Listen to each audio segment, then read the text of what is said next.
The 30th flash. The first point, the divine name of Most Holy. This point concerns one aspect of the divine name of Most Holy. It is appropriate that it should form an addendum to the addendum of the 30th word. In the name of God, the merciful, the compassionate, and the earth we have spread wide, and how well have we ordered it. Quran 51:48. One manifestation of the divine name of Most Holy, which is one meaning of the above verse, and is a greatest name, or one of the 6 lights contained in the greatest name, became clear to me in the month of Shaban in Eskişehir prison. It demonstrated with complete clarity both the divine existence and divine unity. I saw it as follows. The universe is a vast, constantly working factory, and the globe of the earth a hostel and guest house, which is continually filled and emptied. Generally, factories, hostels, and guest houses which are thus used become much dirtied and soiled with filth, debris, and rubbish, and putrid matter accumulates in all parts of them. Unless they are kept with care and cleaned and swept, they cannot be occupied. Human beings are overwhelmed by the dirt. The factory of the universe and guest house of the earth, however, are totally pure, clean, and spotless, and completely unsoiled, untainted, and fresh. There is nothing unnecessary, nothing without benefit, not a random piece of dirt to be found. Even if there is apparently, it is quickly thrown into a transformation machine and cleaned. This means that the one who looks after this factory does so very well, and its owner is such that he sweeps and cleans and orders the vast factory and extensive palace as though they were small rooms. In relation to the size of the huge factory, there is no dirt or rubbish remaining from its filth and debris. Indeed, considering its size, its cleanness and tidiness are remarkable. If someone does not wash himself and clean his small room for a month, they will become extremely dirty and soiled. That is to say, the cleanliness, purity, and luminosity in this palace of the world arise from a continuous, wise, and diligent cleaning. If it was not for this cleaning, sweeping, and careful tending, in 1 year, all the 100,000 animal species would have been choked on the face of the earth. Also, the debris of the globes in space and the heavens, which manifest life and death, and of satellites and stars, would have smashed not only our heads and those of the other animals, but also the head of the earth itself and of our world. They would have rained down on our heads rocks the size of mountains and driven us away from our homeland in this world. However, for a long time past, if as a warning a few meteorites have fallen as a result of destruction and reconstruction in those lofty worlds, they have not broken any heads. Furthermore, the corpses of 100,000 animal species and the debris of 200,000 plant species each year on the face of the earth, resulting from the alternation and struggles of life and death, would have so utterly filthied the land and the sea that conscious creatures, rather than loving and delighting in the face of the earth, would have felt disgust and aversion at such ugliness and fled to death and non-existence. Just as a bird cleans its wings with ease, and a scribe his pages, so also are the wings of the aircraft of the earth, and the birds of the heavenly bodies, and the pages of the book of the universe cleaned and made beautiful. And so much so that those who do not consider the infinite beauty of the hereafter, and think with belief, become lovers of this cleanliness and beauty of the world, they worship it. That is to say, this palace of the world and factory of the universe display a greatest manifestation of the divine name of Most Holy, whereby it is not only the carnivorous cleaners of the seas and the eagles of the land which obey the commands proceeding from that sacred cleansing, but also its cleansing officials which gather up corpses like worms and ants, like the red and white blood corpuscles flowing in the body obey those sacred commands and do the cleaning in the body's cells. So does breathing purify and clean the blood. And as eyelids obey the command to clean the eye and flies to brush their wings, so the extensive atmosphere and the clouds obey it. The air blows upon the pieces of dust and soil settled on the surface and face of the earth and cleans it. The sponges of the clouds sprinkle water on the garden of the earth and becalm the dust and soil. Then, in order not to dirty the sky, the air quickly collects the earth's rubbish and withdraws and hides itself with perfect orderliness. It displays the beautiful face and eye of the skies as swept and polished, all sparkling and shining.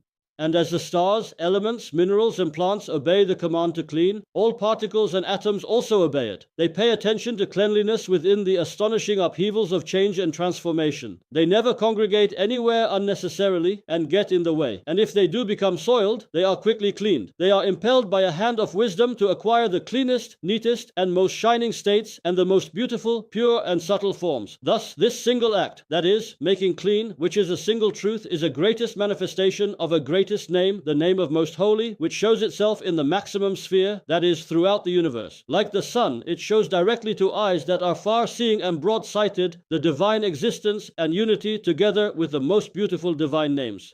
It has been established with decisive proofs in many parts of the Risale-i Nur that since the act of ordering and order, which are a manifestation of the names of sapient and all-wise, and the act of weighing and balance, which are a manifestation of the names of justice and all-just, and the act of adorning and munificence, which are a manifestation of the names of beauteous and all-generous, and the act of sustaining and bestowal, which are a manifestation of the names of sustainer and most compassionate, are each a single truth and a single act. They demonstrate the necessary existence and unity of a single being. In exactly the same way, the act of purifying and making clean, which is a manifestation and display of the name of Most Holy, demonstrates like the sun both the existence of the necessarily existent one and like daylight his unity. And as the wise acts of ordering, balancing, adorning, and making clean mentioned above point to a single maker by reason of their unity of kind in the maximum sphere, so do most of the beautiful names, indeed the 1001 names, each have such a greatest manifestation in the maximum sphere. And the act proceeding from that manifestation points to the single unique one with clarity and decisiveness in relation to its extensiveness. The self-evident truths and single acts which illuminate the face of the universe and make it smile like the universal wisdom which causes all things to conform to its law and order, the comprehensive munificence which adorns all things and causes them to smile, the all-embracing mercy that makes all things pleased and happy, the universal providing of sustenance which nurtures and gives pleasure to all things, and the life and giving of life which connects each thing with all things and makes each thing benefit from, and to some extent own, all things. These self-evident truths and single acts point to a single all-wise, all-generous, and all-compassionate one, a single sustainer, a single ever-living giver of life as plainly as light points to the sun. If those hundreds of extensive acts, each one of which is a clear proof of God's unity, are not attributed to the single unique one, each necessarily becomes impossible in hundreds of respects. For example, let alone the self-evident truths and single evidences like wisdom, providence, mercy, sustaining and giving of life. If only the act of making clean is not attributed to the creator of the universe, then the following becomes necessary in the unbelieving way of the people of misguidance. Either all the creatures connected to cleansing from particles and flies to the elements and the stars would have to have the ability to know and consider the adorning, balancing and cleansing of the vast universe and would act accordingly, or each would have to possess the sacred attributes of the creator of the world, or each would have to be present at a consultative meeting the size of the universe in order to regulate the equilibrium of the adorning and cleansing of the universe and its incomings and outgoings, and innumerable particles, flies and stars would have to be the members of the meeting, and so on. Hundreds of superstitious, nonsensical, and sophistical impossibilities like these would have to occur so that the universal, comprehensive, and exalted, adorning, purifying, and cleansing that is to be seen and observed everywhere could exist. As for this, it is not impossible once, but 100,000 times over. If daylight and the imaginary miniature suns represented in all shining objects on the earth are not attributed to the sun, and they are not said to be the manifestation of the sun's reflection, it is necessary for the actual sun to be present in all fragments of glass, drops of water and snowflakes glistening on the face of the earth, and even in all particles of air, so that the universal light could exist. Thus wisdom also is a light, all-embracing mercy is a light, adorning, balancing, ordering, and cleansing are each an encompassing light. They are all the rays of the pre-eternal sun, so see how misguidance and unbelief have entered a bog from which there is no way out. See just how idiotic is the ignorance of misguidance. Say, praise be to God for the religion of Islam and complete and perfect belief.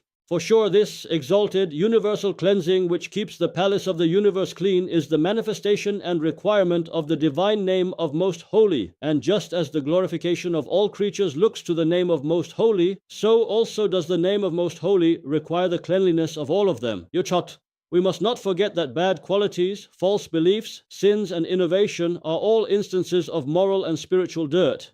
It is because of this sacred connection of cleanliness that the hadith, cleanliness is a part of belief. Inyam Muslim Tahara 1, Darimi Vudu 2, Musnad V 342, Al-Ajluni Kashfu al-Khafa 291, deems it to be a light of belief. And the verse, indeed, God loves those who turn to Him constantly, and He loves those who keep themselves pure and clean.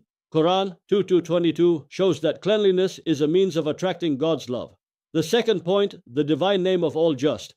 And there is not a thing but its sources and treasures, inexhaustible, are with us, but we only send down thereof in due and ascertainable measures. Quran 15-21.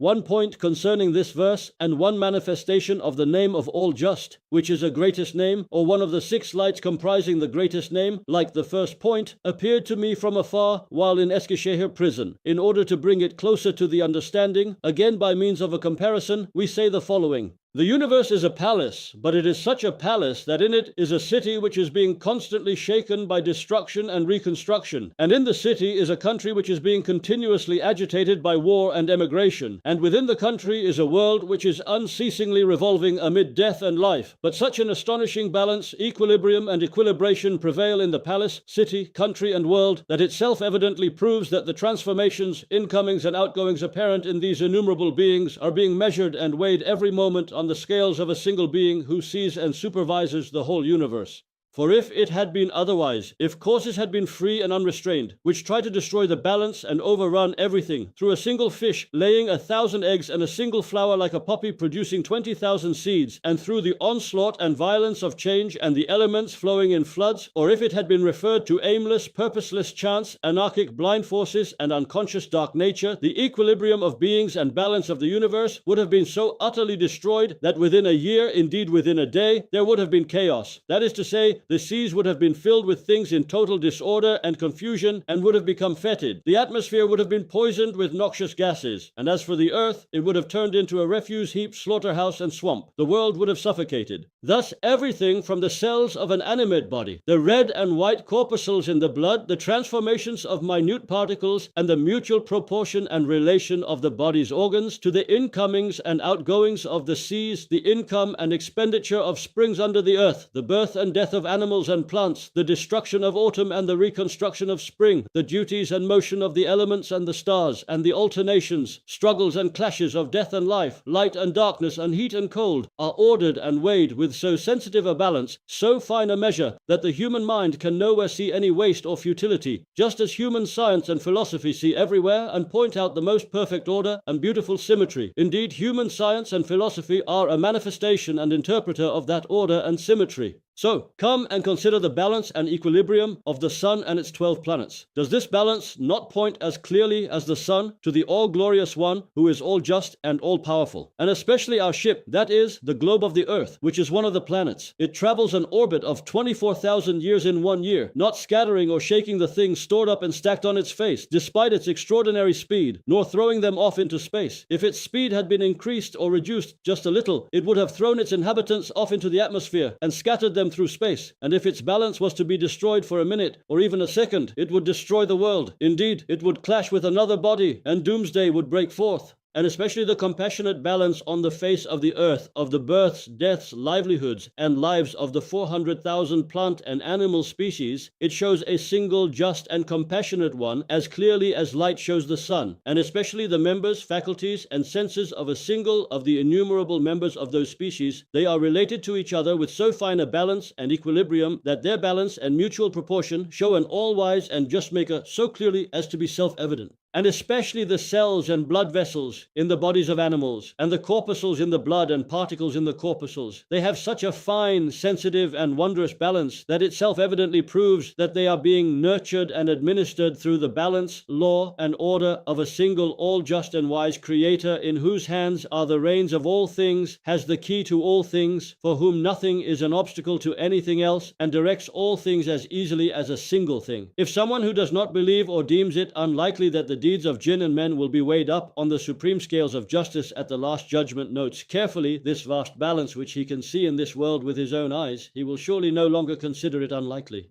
O wasteful, prodigal, wrongful, unjust, dirty, unclean, wretched man, you have not acted in accordance with the economy, cleanliness, and justice, which is the principle by which the whole universe and all beings act, and are therefore in effect the object of their anger and disgust. On what do you rely that through your wrongdoing and disequilibrium, your wastefulness and uncleanliness, you make all beings angry? Yes, the universal wisdom of the universe, which is the greatest manifestation of the divine name of all-wise, turns on economy and lack of waste. It commands frugality, while the total justice in the universe, proceeding from the greatest manifestation of the name of all just, administers the balance of all things, and it enjoins justice on man. Mentioning the word balance 4 times, these verses in Surah Al-Rahman, and the firmament has he raised high, and he has set up the balance of justice, in order that you may not transgress due balance.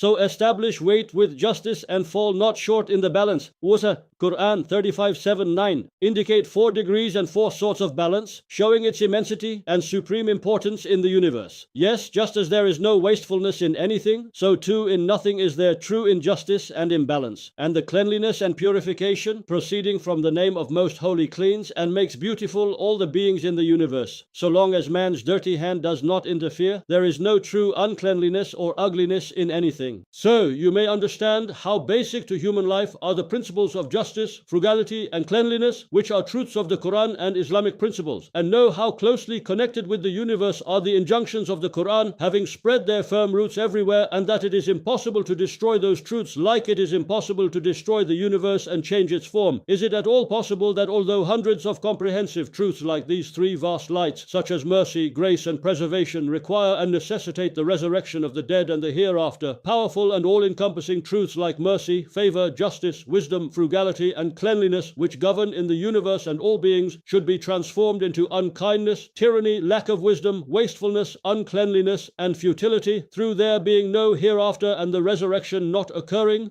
God forbid, 100,000 times God forbid, would a mercy and wisdom which compassionately preserve the rights of life of a fly violate the countless rights of life of all conscious beings and the numberless rights of numberless beings through not bringing about the resurrection. And if one may say so, would a splendid dominicality which displays infinite sensitivity and care in its mercy and compassion and justice and wisdom, and a divine sovereignty which adorns the universe with his endless wondrous arts and bounties in order to display his perfection and make himself known and loved, permit there to be no resurrection which would reduce to nothing the value of creatures and all their perfections and make them denied? God forbid. An absolute beauty such as that clearly would not permit such absolute ugliness. Yes, one who wants to deny the hereafter must first deny all the world and all its truths. Otherwise the world, together with all its truths, will give him the lie with 100,000 tongues, proving the compounded nature of his lie. The 10th word proves with certain evidences that the existence of the hereafter is as definite and indubitable as the existence of this world. The 3rd point, which alludes to the 3rd of the 6 lights of the greatest name, the divine name of sapient, invite all to the way of your sustainer with wisdom. Quran 16:125. One manifestation of the divine name of sapient, which is the greatest name, or one of the 6 lights of the greatest name, and a fine point of the above verse, appeared to me in the month of Ramadan while in Eskişehir prison. This 3rd point consists of 5 matters, and forms only an allusion to it, and being written in haste, has remained in the state of the first draft. First matter. As is indicated in the 10th word, the greatest manifestation of the divine name of sapient has made the universe like a book, in every page of which hundreds of books have been written, and in every line of which hundreds of pages have been included, and in every word of which are hundreds of lines, and in each letter of which are 100 words, and in every point of which is found a short index of the book. The book's pages and lines down to the very points show its inscriber and writer with such clarity that that book of the universe testifies to and proves the existence and unity of its scribe to a degree far greater than it shows its own existence. For if a single letter shows its own existence to the extent of a letter, it shows its scribe to the extent of a line. Yes, one pager of this mighty book is the face of the earth. Books to the number of the plant and animal species are to be observed on this page in the spring, one within the other, together at the same time, without error, in most perfect form. A single line of the page is a garden. We see that written on this line are well-composed odes to the number of flowers, trees, and animals, together, one within the other, without error. One word of the line is a tree which has opened its blossom and put forth its leaves in order to produce its fruit. This word consists of meaningful passages lauding and praising the all-glorious sapient one to the number of orderly, well-proportioned, adorned leaves,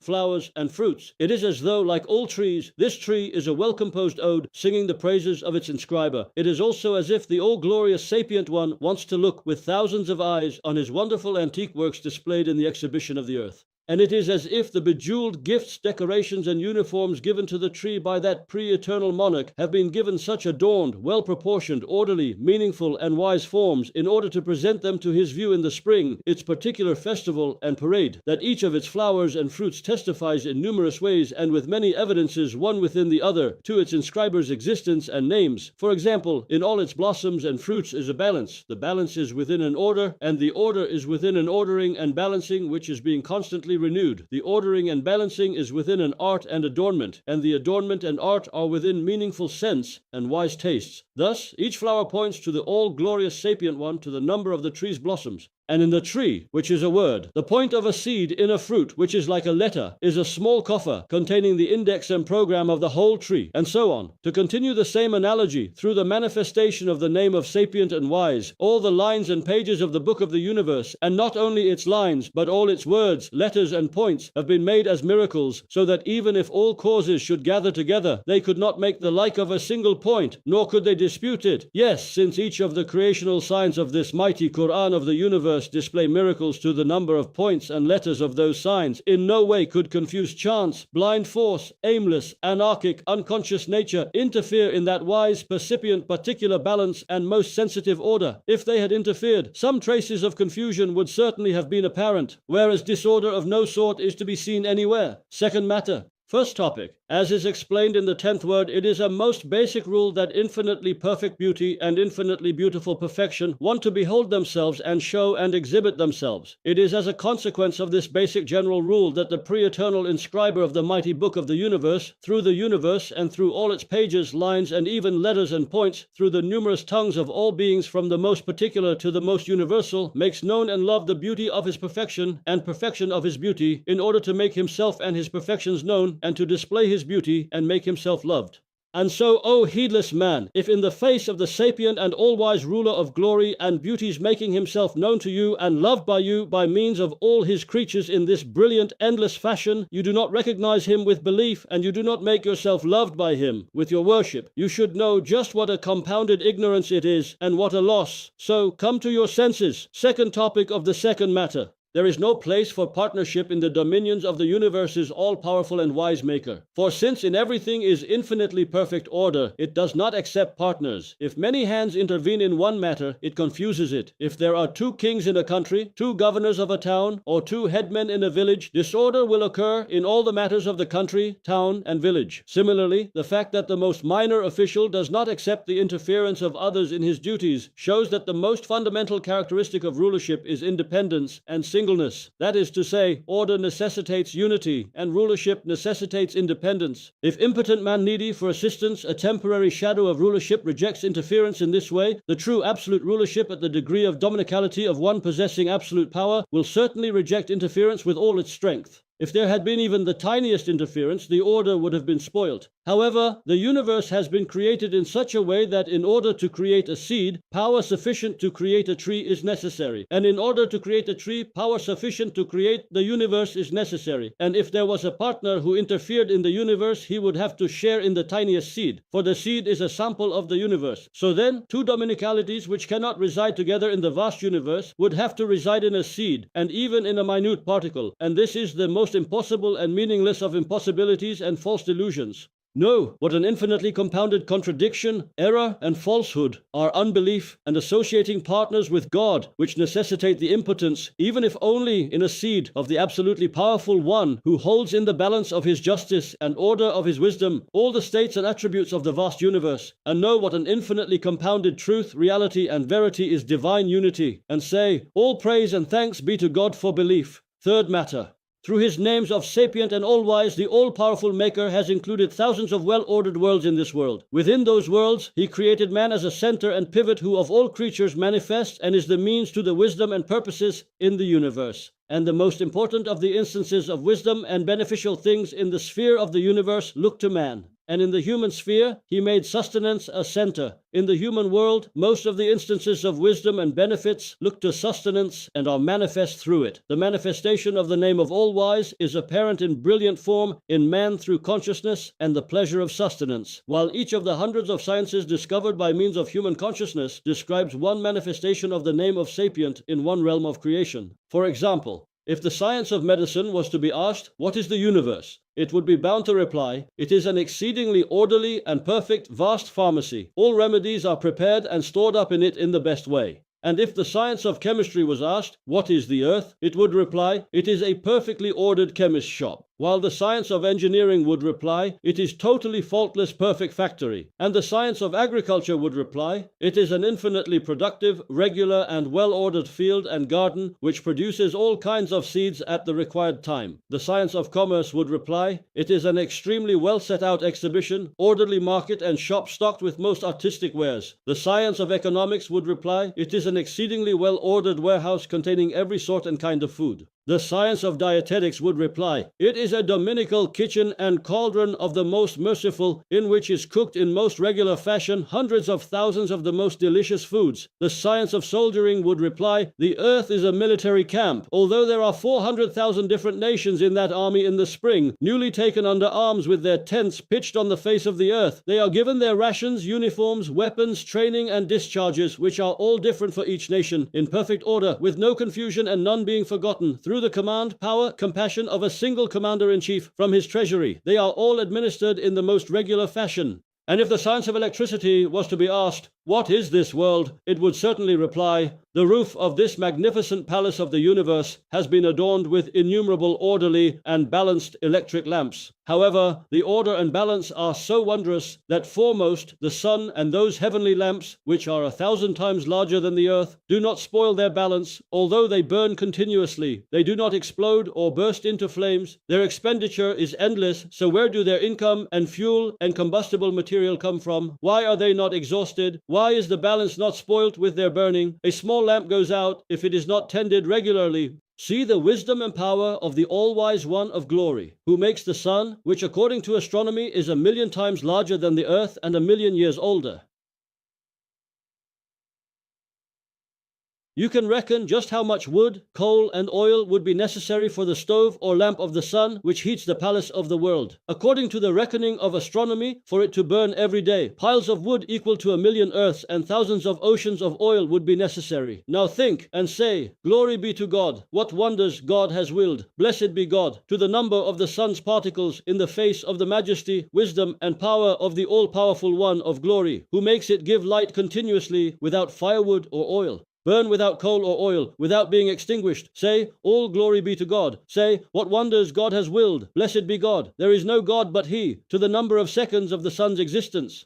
This means there is a wondrous order in these heavenly lamps, and they are tended with the greatest care. It is as if the boiler of those huge, numerous fiery masses, those light-shedding lamps, is a hell whose heat is never exhausted. It provides them with lightless heat, while the machinery and central factory of those electric lamps is a perpetual paradise. It provides them with light and luminosity. Through the greatest manifestation of the names of sapient and all-wise, they continue to burn in orderly fashion.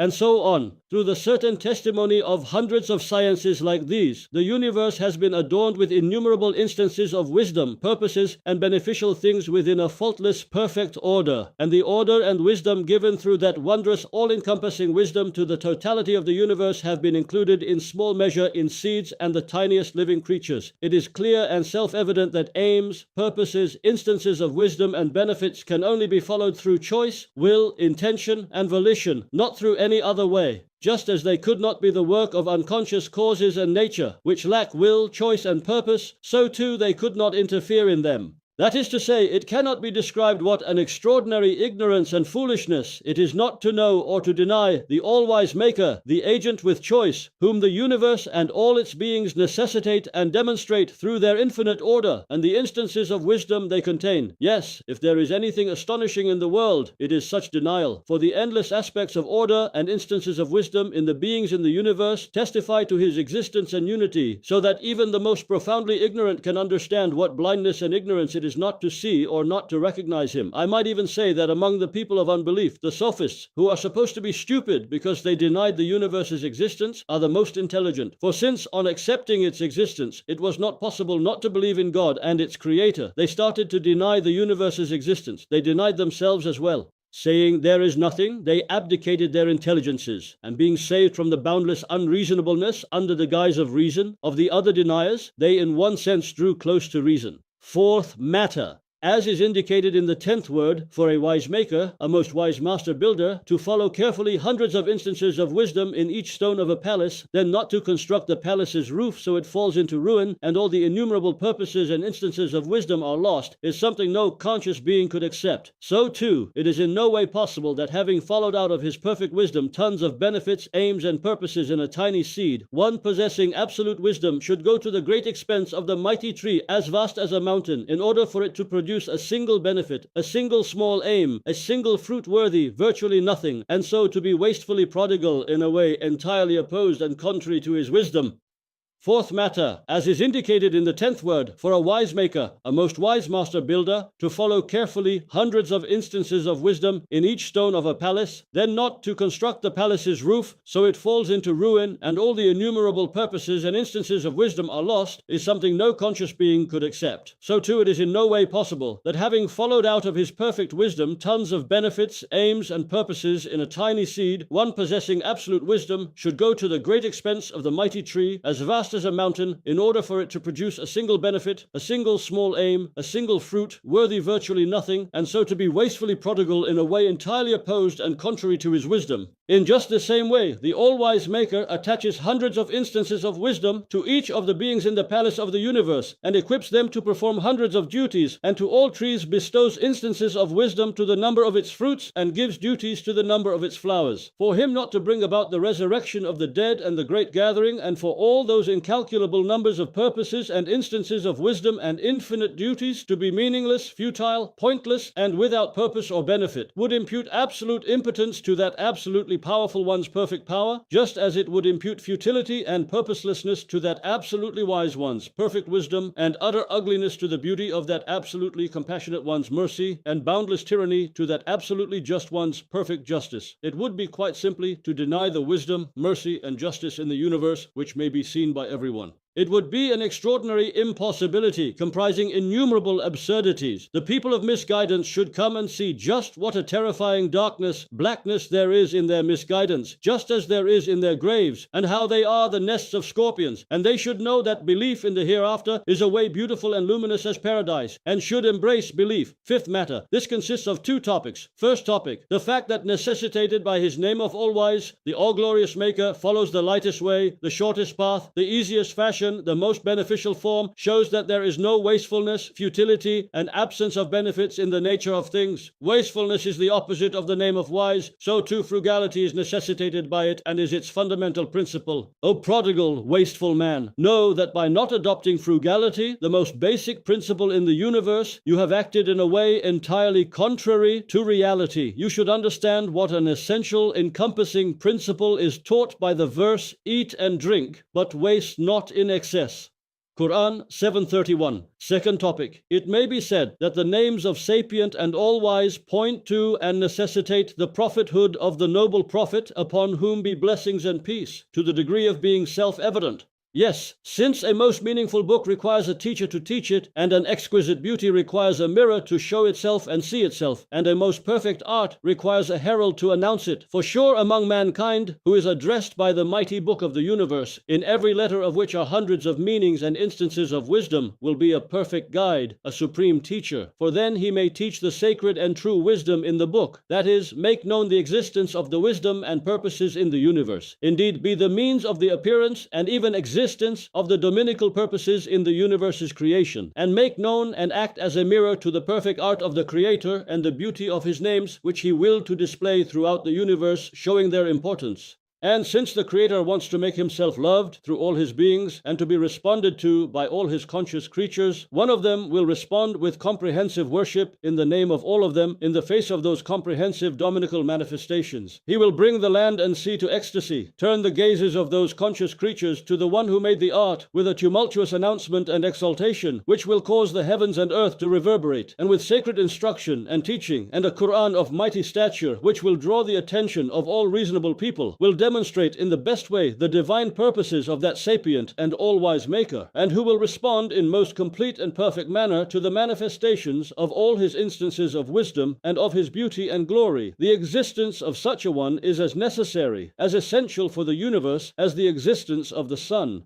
And the one who did this and performed those functions in most perfect form was self-evidently the most noble prophet. Peace and blessings be upon him. In which case, all the wisdom in the universe necessitates the prophethood of Muhammad, PBUH, as much as the sun necessitates light and light the day. Yes, just as through their greatest manifestation, the names of sapient and all-wise necessitate the prophethood of Muhammad, PBUH, at the maximum degree, so too numerous most beautiful names like Allah, most merciful, all compassionate, loving, bestower, munificent, beauteous, and sustainer necessitate through their greatest manifestation apparent in the universe at the maximum degree and with absolute certainty the prophethood of Muhammad, peace be upon him. For example, the all-embracing mercy, which is the manifestation of the name of most merciful, is apparent through the one sent as a mercy to all the worlds, and Almighty God's making himself known and loved, which is the manifestation of the name of loving, gives the fruit of that beloved of the sustainer of all the worlds, and finds response in him, and all instances of beauty, which are the manifestation of the name of beauteous, that is, the beauty of the divine essence, the beauty of the divine names, beauty of art, and the beauty of creatures, are seen and displayed in the mirror of Muhammad, peace be upon him, and the manifestations of the splendor of dominicality and sovereignty of divinity are known, become apparent and understood, and are confirmed through the prophethood of Muhammad, peace be upon him, the herald of the dominion of dominicality, and so on. Like these examples, most of the most beautiful names are shining proofs of the prophethood of Muhammad, PBUH. In short, since the universe exists and cannot be denied, observable truths like wisdom, grace, mercy, beauty, order, balance, and adornment, which are like the colors, embellishments, lights, rays, arts, lives, and bonds of the universe, can in no way be denied. Since it is not possible to deny these attributes and acts, certainly the necessarily existent, all-wise, munificent, compassionate, beauteous, sapient, and just one also, who is the one signified by those attributes, and is the doer of those deeds, and the sun and source of those lights, can in no way be denied. And certainly the prophethood of Muhammad,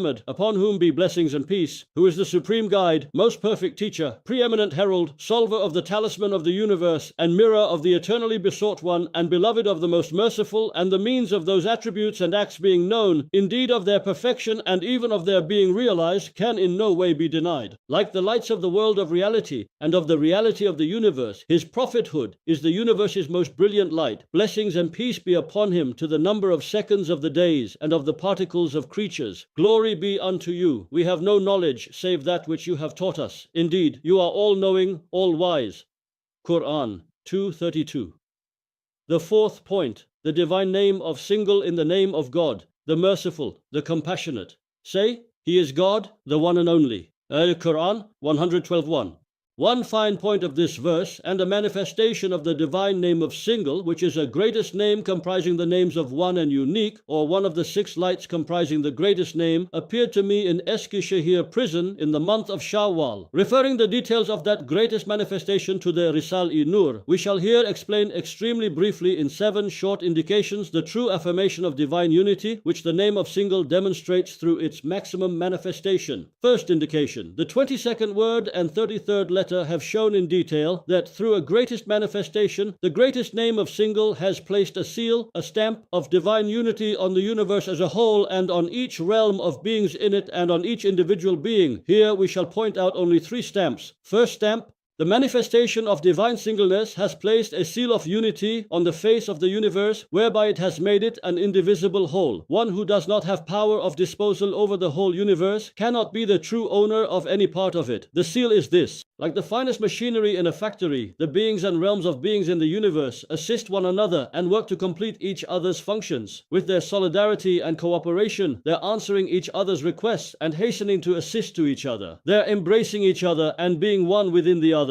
They form a unity of existence according to which, like the members of the human body, they cannot be separated from each other. If someone controls one of its members, yet does not have control over all of them, his mastery over the single member will not be true mastery. Thus, this cooperation, solidarity, mutual response, and embracing one another forms a most brilliant supreme seal of divine unity. Second stamp, through the manifestation of the name of single on the face of the earth and face of the spring are such a brilliant seal of divine oneness and stamp of unity that it proves that one who does not administer all the living creatures on the face of the globe together with all their individuals and attributes and states, and who does not know and see all of them all together and cannot create them, cannot interfere in anything in respect of creation. The stamp is this: Disregarding the most orderly yet hidden stamps of the mineral substances, the elements, and inanimate creatures of the earth, consider the following stamp woven with the threads of the 200,000 animal species and 200,000 plant species. We see with our own eyes in the spring on the earth that all things with their different duties, different forms, different sustenance, different members, despite their being one within the other and all mixed up together, are given everything they need, without confusion and without error, with complete distinction and differentiation, with extremely sensitive balance, without difficulty, at exactly the right time, from unexpected places. This situation, this planning, this administration forms such a seal of divine unity and stamp of oneness that one who cannot create all those creatures at once from nothing can interfere in nothing at all in respect of dominicality and creation.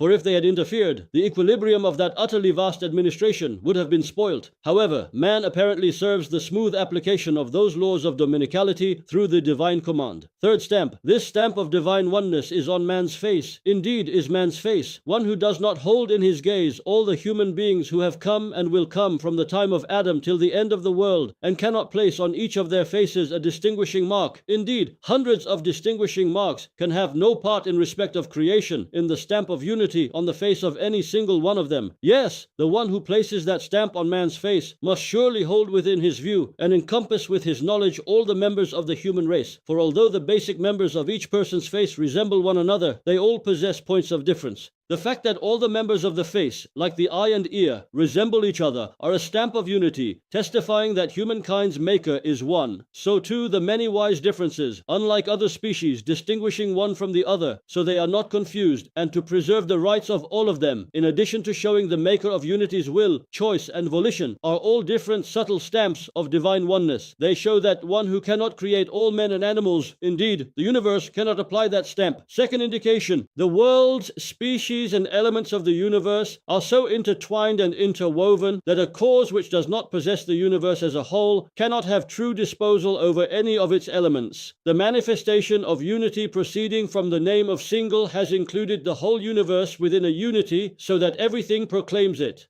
For example, the universe's lamp, the sun, being one indicates that the whole universe belongs to one, so too, the sponges of clouds which water the garden of the earth being the same, and the rain which comes to aid of all living creatures being the same and falling everywhere, and most of the animal and plant species spreading freely over the earth and their species and habitats being the same, are most certain indications and testimonies indicating that all those beings, together with the places they are found, are the property of a single being. Following this analogy, the realms of beings in the universe are so interwoven, they have made the universe into a totality which is indivisible in respect of creation. A cause which does not have rule over the whole universe can govern nothing at all in respect of dominicality and creativity. It cannot make a single particle heed it. Third indication, through its greatest manifestation, the name of single has made the universe into innumerable missives of the eternally besought one, whereby each contains seals of divine oneness and stamps of unity to the number of its words, as though printed, and points to its scribe to the number of those seals. Yes, all flowers, all fruits, all grasses, and all animals even, and all trees are seals of divine oneness and stamps of divine unity, which, together with the places they are found which take the form of missives, are like signatures showing the one who wrote the place. For example, a buttercup in a garden is like a seal of the garden's inscriber. Whosever seal the flower is, all the flowers of that sort on the face of the earth indicate clearly that they are his words and that the garden too is his writing. This means that all things ascribe everything to the one who created them, indicating to a maximum affirmation of divine unity. Fourth indication. In addition to being clear as the sun, the greatest manifestation of the name of single is so reasonable as to be necessary and can be accepted with infinite ease. Numerous proofs demonstrating that the association of partners with God, the opposite and opponent of that manifestation, is infinitely difficult and infinitely far from reason, indeed impossible and precluded, have been explained in various parts of the Risale-i Nur. For the present, referring the details of the points of those proofs to those treatises, we shall here expound only 3 points. The first, We have demonstrated with most certain proofs, briefly at the end of the 10th and 29th words, and in detail at the end of the 20th letter, that in relation to the power of the single and unique one, the creation of the greatest thing is as easy as the smallest. It administers a large tree as comfortably as a small fruit, whereas if referred to numerous causes, each fruit becomes as difficult and expensive as a tree, and a flower as difficult and troublesome as the spring. Yes, if the equipment of an army is made on the orders of a single commander in a single factory, it is as easy as making the equipment of a single soldier, whereas if the equipment of all the soldiers is made in different factories, and the army's administration passes from a single officer to many, then each soldier will require factories to the number of the army's soldiers. In just the same way, if everything is ascribed to the single and unique one, the innumerable members of a whole species of being become as easy as a single member, while if attributed to causes, each becomes as difficult as the whole species. Yes, both unity and singleness come about through everything being connected with the one of unity and through reliance on him, and this reliance and connection may become a boundless power and strength for the thing. Through the strength of the reliance and connection, that small thing may perform works far exceeding its individual strength and produce results, while something very powerful, which does not rely on the single unique one and is not connected to him, may perform small works in accordance with its individual strength, and the results diminish accordingly. For example, a very strong, bold man who is not a regular soldier is compelled to carry his own ammunition and provisions himself, and so can hold out only temporarily against 10 enemy, for his individual strength is limited to that. But a soldier who through membership of the army is connected to and relies on the commander-in-chief is not compelled to carry his own sources of strength and provisions. His connection and reliance become an inexhaustible strength for him, like a treasury. Through the strength of his connection, he may capture a field marshal of the defeated enemy army, together with thousands of others. That is to say, in divine unity and divine singleness, through the strength of the connection, like an ant may defeat a pharaoh and a fly defeat a Nimrod and a microbe a tyrant, a seed as tiny as a chickpea may bear on its shoulders a pine tree as majestic as a mountain. Yes, a commander-in-chief may send an army to the assistance of one soldier and assemble an army behind the soldier, so then he has the moral support of an army behind him, and through that strength may perform great works in the commander's name. Similarly, since the pre-eternal monarch is single and one, he has no need of any sort. If to suppose that he did have need, he would send all things to the assistance of everything, and assemble the army of the universe behind one thing, and everything could rely on a strength as great as the universe, and in the face of everything, all things, to suppose that he did have the need, could become like the single commander's strength. If there was no divine singleness, everything would lose all this strength and become as nothing. Their results too would dwindle to nothing. Thus, the appearance of these truly wondrous works out of most insignificant, unimportant things, which we all the time observe with our eyes, self-evidently demonstrates divine singleness and divine oneness. If it was not for them, the results, fruits, and works of everything would decrease to the substance and strength of each thing. They would be reduced to nothing, and nothing of the infinite abundance and infinite inexpensiveness of the extremely valuable things we see around us would remain. A melon or pomegranate we now buy for a small sum, we would not be able to obtain for a fortune. Yes, all the ease, all the abundance, all the inexpensiveness in the world arise from divine unity and testify to divine singleness. Second point. Beings are created in two ways. One is creation from nothing, called origination and invention, and other is the giving of existence through bringing together existent elements and things, called composition and assembling. When in accordance with the manifestation of divine singleness and mystery of divine oneness, this occurs with an infinite ease, indeed such ease as to be necessary. If not ascribed to divine singleness, it would be infinitely difficult and irrational, difficult to the degree of impossibility. However, the fact that the beings in the universe come into existence with infinite ease and facility and no difficulty at all, and in perfect form, self-evidently shows the manifestation of divine singleness and proves that everything is directly the art of the single one of glory. Yes, if things are ascribed to the single one of unity, they are created from nothing through his infinite power, the immensity of which is perceived through its works, like striking a match, and through his all-embracing, infinite knowledge, everything is appointed a measure like an immaterial mold. The particles of all things are situated easily in the mold existent in knowledge, in accordance with the form and plan of everything in the mirror of knowledge, and they preserve their positions in good order. If it is necessary to gather together particles from round about in accordance with the comprehensive principles of power and laws of knowledge, the particles are bound together in regular fashion like the soldiers of an obedient army. Driven by power in accordance with knowledge, they come, enter the mold existent in knowledge in accordance with the measure of divine determining, which encompasses the thing's existence, and with ease form its being, like the reflection in a mirror being clothed in external existence on paper by means of a camera, or the invisible writing of a letter appearing when it is spread with a special substance, with the greatest ease power clothes with external existence the essences of things and forms of beings present in the mirror of the single one of unity's pre-eternal knowledge. It brings them from the world of meaning to the apparent world and shows them to us. If beings are not ascribed to the single one of unity, it would be necessary to gather together the being of a fly from all round the earth and from the elements, quite simply sifting the face of the earth and the elements, and bringing from everywhere the particles particular to its being. And in order to situate them in proper order in its being so full of art, a physical mold, indeed molds to the number of its members, would be necessary. Then too the senses in its being, and its fine, subtle, immaterial faculties like spirit, they would have to be drawn in a particular measure from the immaterial worlds.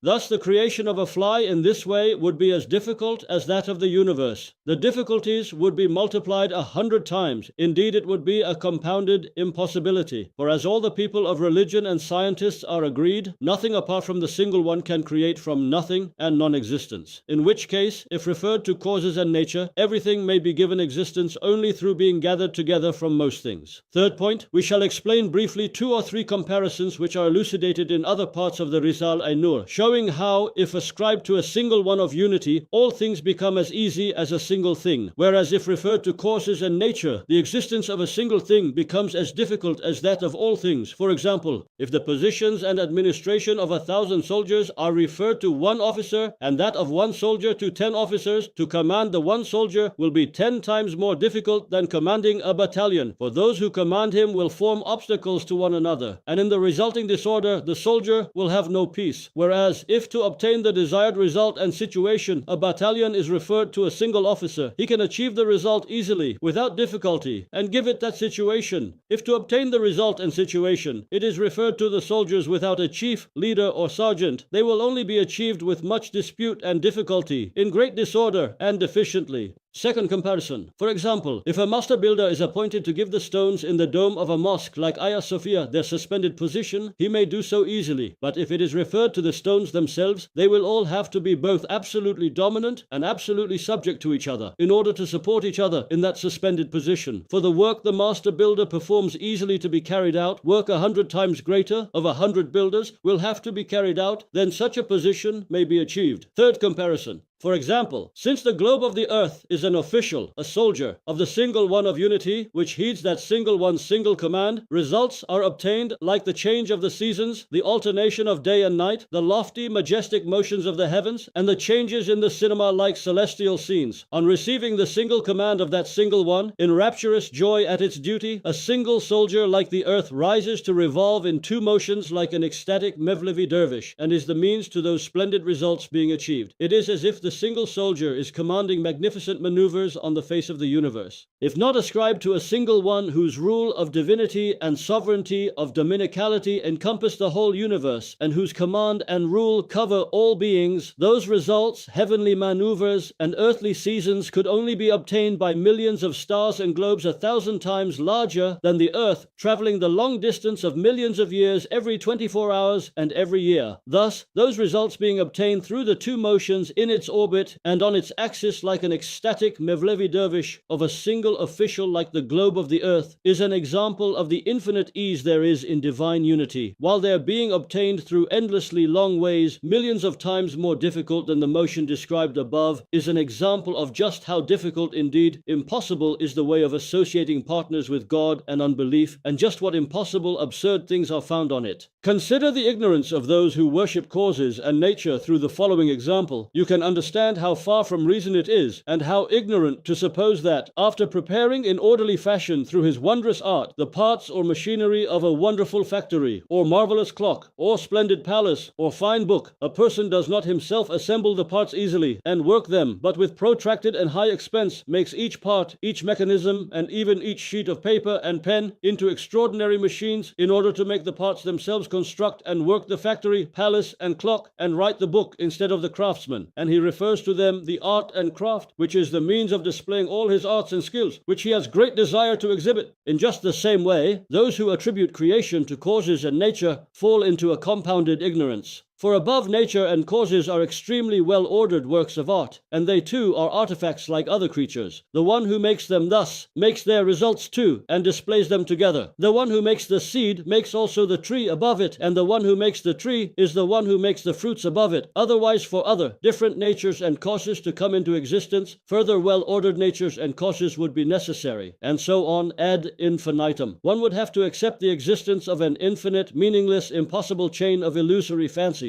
This would be the most extraordinary ignorance. Fifth indication. We have demonstrated with decisive proofs in many places that the most fundamental characteristic of rulership is independence and separateness. The weak shadow of rulership in impotent men even vehemently rejects the interference of others and does not permit others to meddle in its duty in order to preserve its independence. Many kings have mercilessly put to death their innocent children and loved brothers on account of this rejection of interference. That is to say, the most basic characteristics of true rulership and its inseparable necessities and perpetual essentials are independence, separateness, and the rejection of the interference of others. It is because of this most basic characteristic that divine rulership, which is at the degree of absolute dominicality, most vehemently rejects the association of any partners and the participation and interference of others. And the Quran of miraculous exposition too, insistently, repeatedly, and sternly, points out the affirmation of divine unity and rejects with severe threats the association of partners with God. Thus, the divine rulership in dominicality necessitates divine unity in definite fashion and shows a most powerful motive and necessitating cause. So too, the infinitely perfect order and harmony on the face of the universe, apparent from the totality of the universe and the stars to the plants, animals, minerals down to particulars, individuals, and minute particles, are an indubitably veracious witness to and clear proof of that singleness and unity. For if others had interfered, this most sensitive balance, order, and regularity of the universe would have been spoilt, and signs of disorder would have been apparent, in accordance with the meaning of the verse.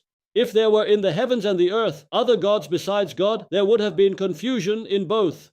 Quran 21:22. This wondrous, perfect order of the universe would have been thrown into confusion and been spoilt. Whereas, according to the verse, so turn your vision again. Do you see any flaw? Ars Quran 67:3. From minute particles to the planets, from the ground to the divine throne, there is no sign of fault, defect, or confusion to be seen. Thus, the order of the universe and of creatures and the balance of beings demonstrate most brilliantly the greatest manifestation of the name of single and testify to divine unity. Moreover, since, through the mystery of the manifestation of divine oneness, the tiniest living creature is a miniature sample of the universe and a small index of it, only the one in the grasp of whose power is the whole universe can lay claim to it. And since in regard to creation, a seed is not inferior to a tree, and a tree is a small universe, and all living beings are like small universes and small worlds, this mystery of divine oneness has made the association of partners with God impossible. Through this mystery, the universe is not only an indivisible whole, but in respect of its nature, like a universal whose division and being broken up into parts is impossible, and which does not accept participation and numerous hands in its creation. Thus, since each part of it is a particular, an individual part, and the whole also is a universal, there is no possibility in any respect for the participation of others in it. It proves to the degree of being self-evident, the greatest manifestation of the name of single, the reality of the affirmation of divine unity, and this mystery of divine oneness. Yes, since the realms of beings in the universe are interwoven and interbonded, and the functions of each look to all, it has made the universe in respect of dominicality and creation like an indivisible whole. So too, the all-encompassing general acts in the universe are interwoven and interpenetrated. That is, for example, within the act of giving life, the acts of nurturing and giving of sustenance are apparent at the same instant, and within those acts of nurturing and giving of life, at the same time, the acts of ordering and decking out the living creature's body are observed. And within those acts of nurturing, giving life, ordering, and decking out, at the same time, the acts of giving of form, raising, and regulating strike the eye.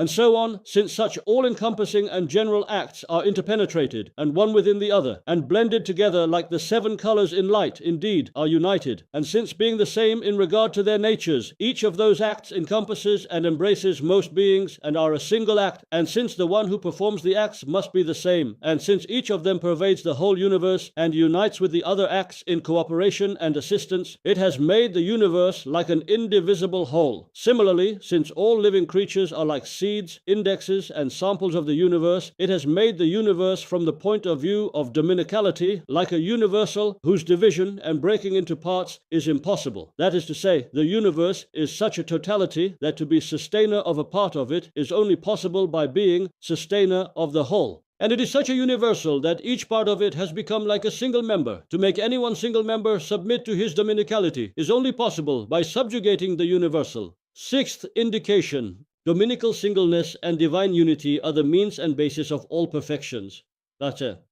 In fact, the clearest proof and most powerful evidence for the existence of endless divine perfections and beauty is divine unity. For if the universe's maker is known to be the unique one of unity, all the perfections and beauty of the universe are known to be the shadows, manifestations, signs, and distillations of the sacred perfections and beauty present in that maker of unity. Otherwise, the perfections and beauties of the universe would have pertained to creatures and causes, and the eternal treasury of divine perfections would have remained unknown for the human mind and without a key, and the source and origin of the purposes and wisdom in the universe's creation. They are also the source and sole means of attaining the wishes and desires of conscious beings and rational beings, and particularly of man. If not for divine singleness, all man's wishes and demands would be extinguished. The results of the universe's creation would also decline to nothing, and the majority of existent certain perfections would be annihilated. For example, man has an intense, unshakable, passionate desire for immortality. Only one who, through the mystery of singleness, holds the whole universe in his grasp, and can close down this world and open up the hereafter as easily as shutting up one house and opening another, can bring about that desire. And like this desire, man's thousands of desires which stretch to eternity and are spread throughout the universe are tied to the mystery of singleness and the reality of divine unity. If not for divine singleness, they would be fruitless. And if not for the single one who, through divine unity, has disposal over the entire universe, those desires would not come about. And even supposing they did, they would do so very deficiently. It is because of this mighty mystery that the Quran of miraculous exposition repeatedly and fervently and with elevated eloquence teaches divine unity and singleness. Similarly, all the prophets, purified scholars, and saints found all their greatest pleasure and happiness in the confession of divine unity. There is no God but God. Seventh indication: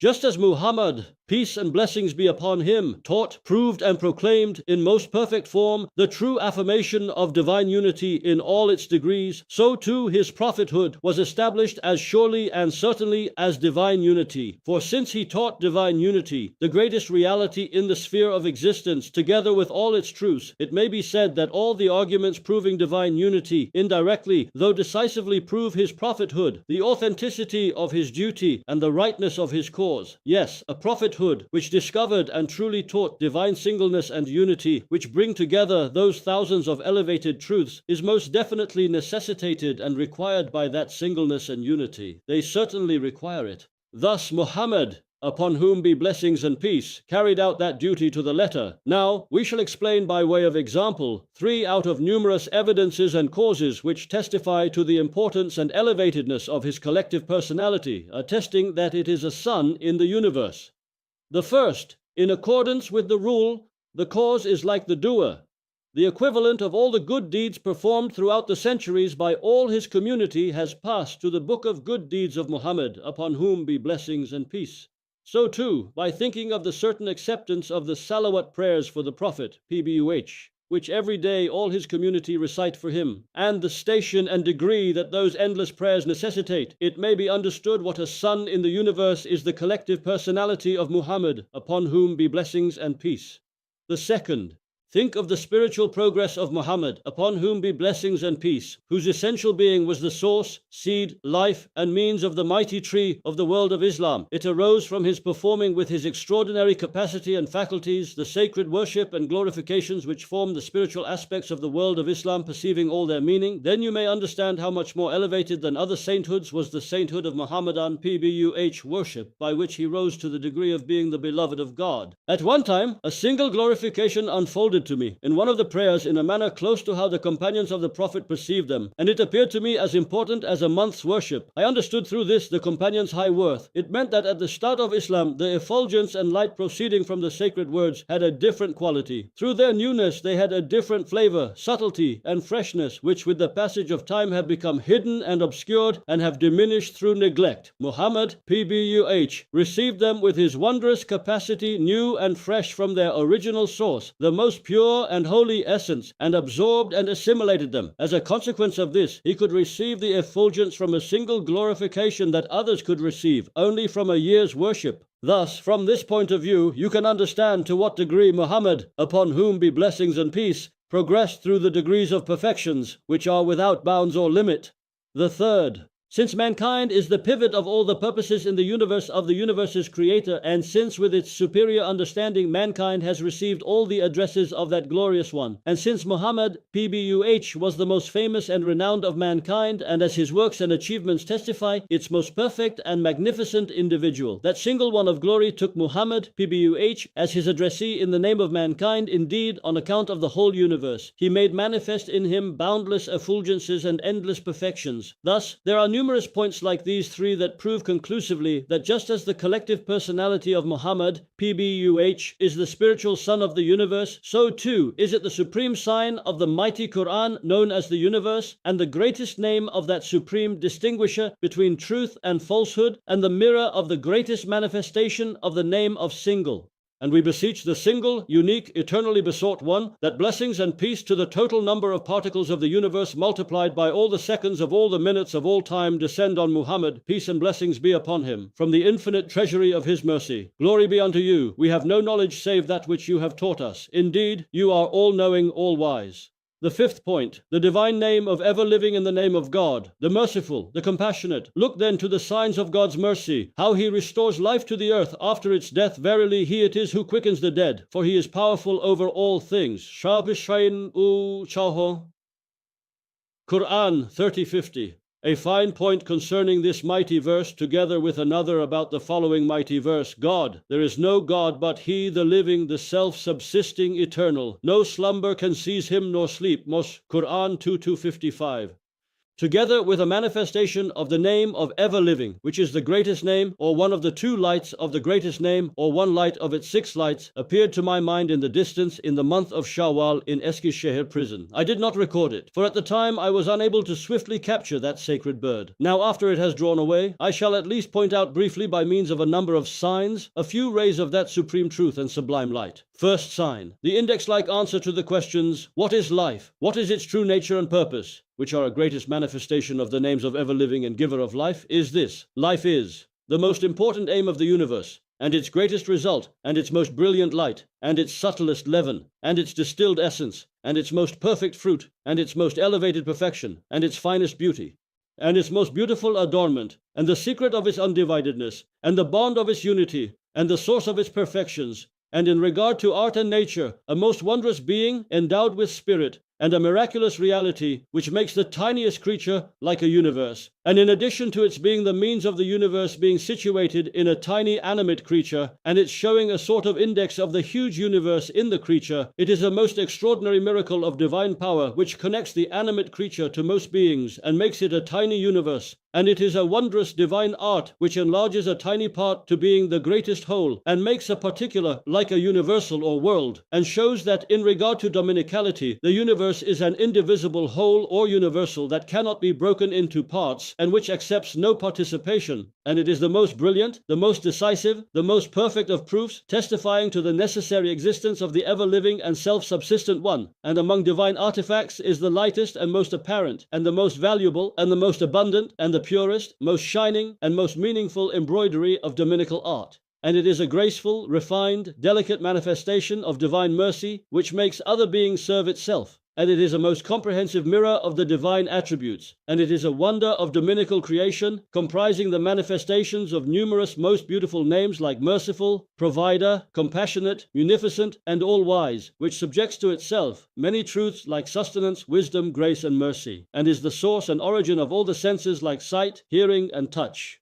And life is a transformation machine in the vast workshop of the universe which continuously cleanses everywhere, purifies, allows progress, and illuminates. And living bodies, the dwellings of life, are guest houses, schools, barracks, for instructing and illuminating the caravans of particles, enabling them to perform their duties. Quite simply, the ever-living self-subsistent one makes subtle this dark, transient, lowly world, illuminates it, and gives it a sort of permanence, preparing it to go to another, everlasting world. And life's two faces, that is, its inner and outer faces, are both shining, elevated, and without dirt or defect. It is an exceptional creature on which apparent causes have not been placed, veiling the disposal of power, in order to show clearly that it has emerged directly without veil or means from the hand of dominical power.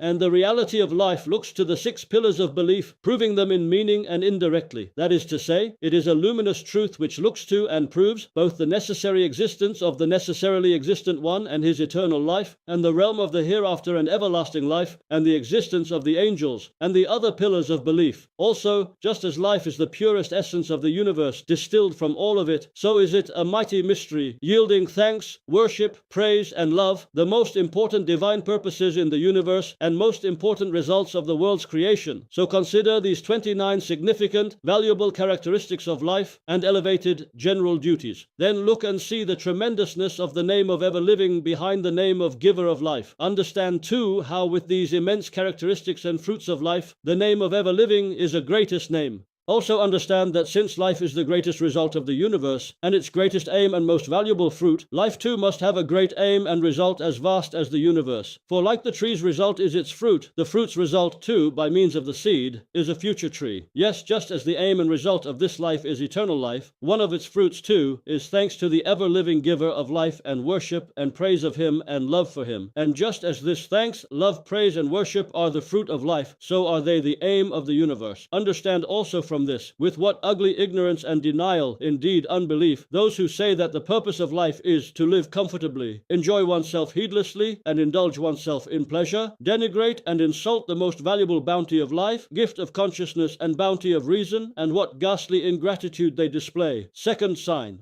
To explain all the degrees, attributes, and duties of life, which is a maximum manifestation of the names of ever-living and giver of life mentioned in the index in the first sign, one would have to write treatises to the number of those attributes. So since some of them have been elucidated in various parts of the Risale-i Nur, we refer you to them for some of the details, and here point out only a few. Thus, it was said in the 23rd of the 29 properties of life that since life's two faces are transparent and unsullied, apparent causes have not been made a veil to the disposals of dominical power. Yes, the meaning of this property is as follows. For sure, in everything in the universe there is good and beauty, while evil and ugliness are very minor, with the function of being units of measurement, and to show the degrees of good and beauty, and to augment and multiply their realities. In this way the evil becomes good and the ugliness beauty, but so that the complaints and anger arising from what are to the superficial view of conscious beings apparently ugliness, badness, disasters, and calamities should not be directed to the ever-living and self-subsistent one, and so that the contact of sacred, pure divine power with apparently vile and filthy things should not offend the dignity of power, apparent causes have been made available to those disposals of power the causes cannot create, but have been placed in order to be the target of unjust complaints and objections, and to preserve the dignity, sacredness, and unblemished nature of divine power. As is explained in the introduction of the second station of the 22nd word, Azrael, upon whom be peace, supplicated Almighty God concerning his duty of seizing the spirits of the dying. He said, "Your servants will be angry with me." It was said to him in reply, "I shall place the veil of illness distress and calamity between your duty and the dying, then they shall fling their arrows of complaint and objection, not at you, but at those veils. According to the meaning of this supplication, Azrael's, upon whom be peace, duty is a veil in the same way that other causes are apparent veils, so that the anger and complaints of those who do not see the true, beautiful face of death beautiful for the people of belief and do not know the manifestation of mercy on it are not directed to the ever-living and self-subsistent one. Yes, dignity and grandeur require that causes are curtain holders to the hand of power in the mind's view, while divine unity and glory demand that causes draw back their hands from the true effect. However, since both the external and the inward and the outer and inner faces of life are without dirt, defect, or fault, there is nothing to invite complaints and objections, as there is no filth or ugliness contrary to the dignity and sacredness of power. These faces of life, therefore, have been surrendered directly, without veil, to the hand of the life-giving, restoring, resurrecting name of the ever-living, self-subsistent one. Light is the same, and so are existence and the giving of existence. For this reason, creation and the giving of existence look directly without veil to the power of the all-glorious one. Even since rain is a sort of life and mercy, the time of its precipitation has not been made subject to a regular law, so that at all times of need hands will be raised to the divine court to seek mercy. If, like the rising of the sun, rain had been subject to a law, that vital bounty would not have been sought and asked for at times of need.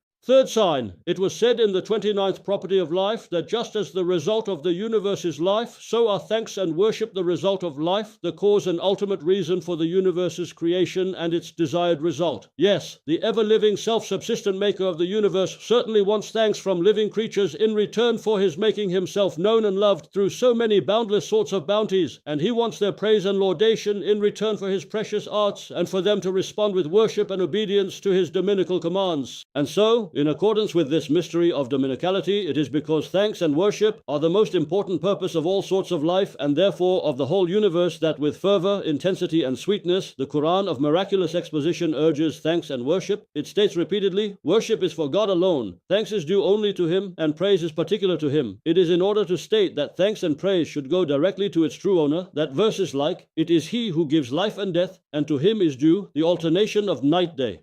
Quran 23:80. It is He who gives life and death, and when He decides upon an affair, He says to it, be, and it is. Quran 40:68. And gives life to the earth after its death. Quran 30:24.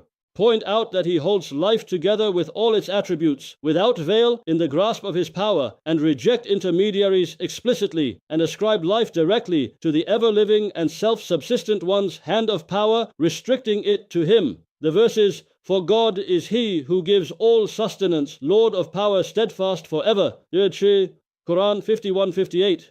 And when I am ill, it is He who cures me. Then Quran 26:80.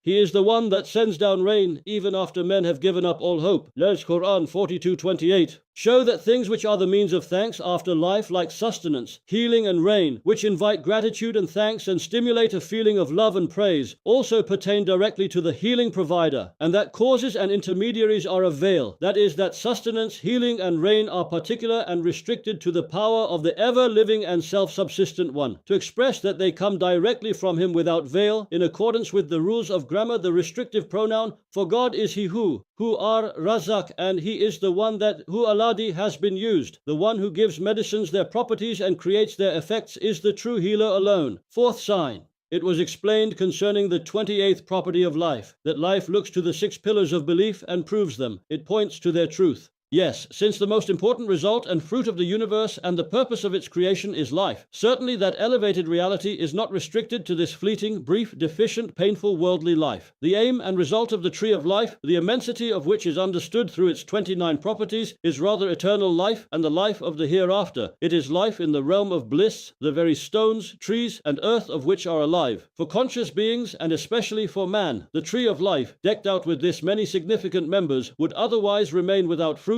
benefit, purpose, and reality. Then man, whose capital and faculties are 20 times greater and more numerous than that of a sparrow, and is the most exalted and important creature in the universe, and the highest living being, would fall lower than a sparrow in respect of the happiness of life, and become the most unhappy, the most debased of wretches. Furthermore, through dwelling on the pains of the past and fears of the future, the intelligence, the most precious of bounties, would continuously wound the human heart, because it mixes 9 pains with a single pleasure. It would become the most calamitous affliction. This is false to the 100th degree. That is to say, the life of this world proves decisively the pillar of belief in the hereafter, and in the spring lays before our eyes more than 300,000 examples of the resurrection of the dead. Is it at all possible that the all-powerful disposer of affairs, who prepares with wisdom, grace, and mercy in your garden and country all the things and members necessary for your life, who makes them reach you at the appropriate time, who knows and hears even the tiny particular prayer for food offered by your stomach through its desire for continued existence, and gratifies the stomach, showing through innumerable delicious foods that he accepts its prayer? Is it at all possible he does not see you and know you, would not prepare everything necessary for eternal life, mankind's greatest goal, and would not accept mankind's most urgent, important universal prayer for immortality of which it is worthy, through constructing the hereafter and creating paradise, that he would not hear the most powerful general prayer which rings out from the ground to the divine throne of man, the ruler and result of the earth, and hold him as important as a stomach, would not gratify him, so make him deny his perfect wisdom and endless mercy? God forbid, 100,000 times. And is it at all possible that he should hear the most secret voice of the tiniest particular of life, heed its plaint, supply its cure,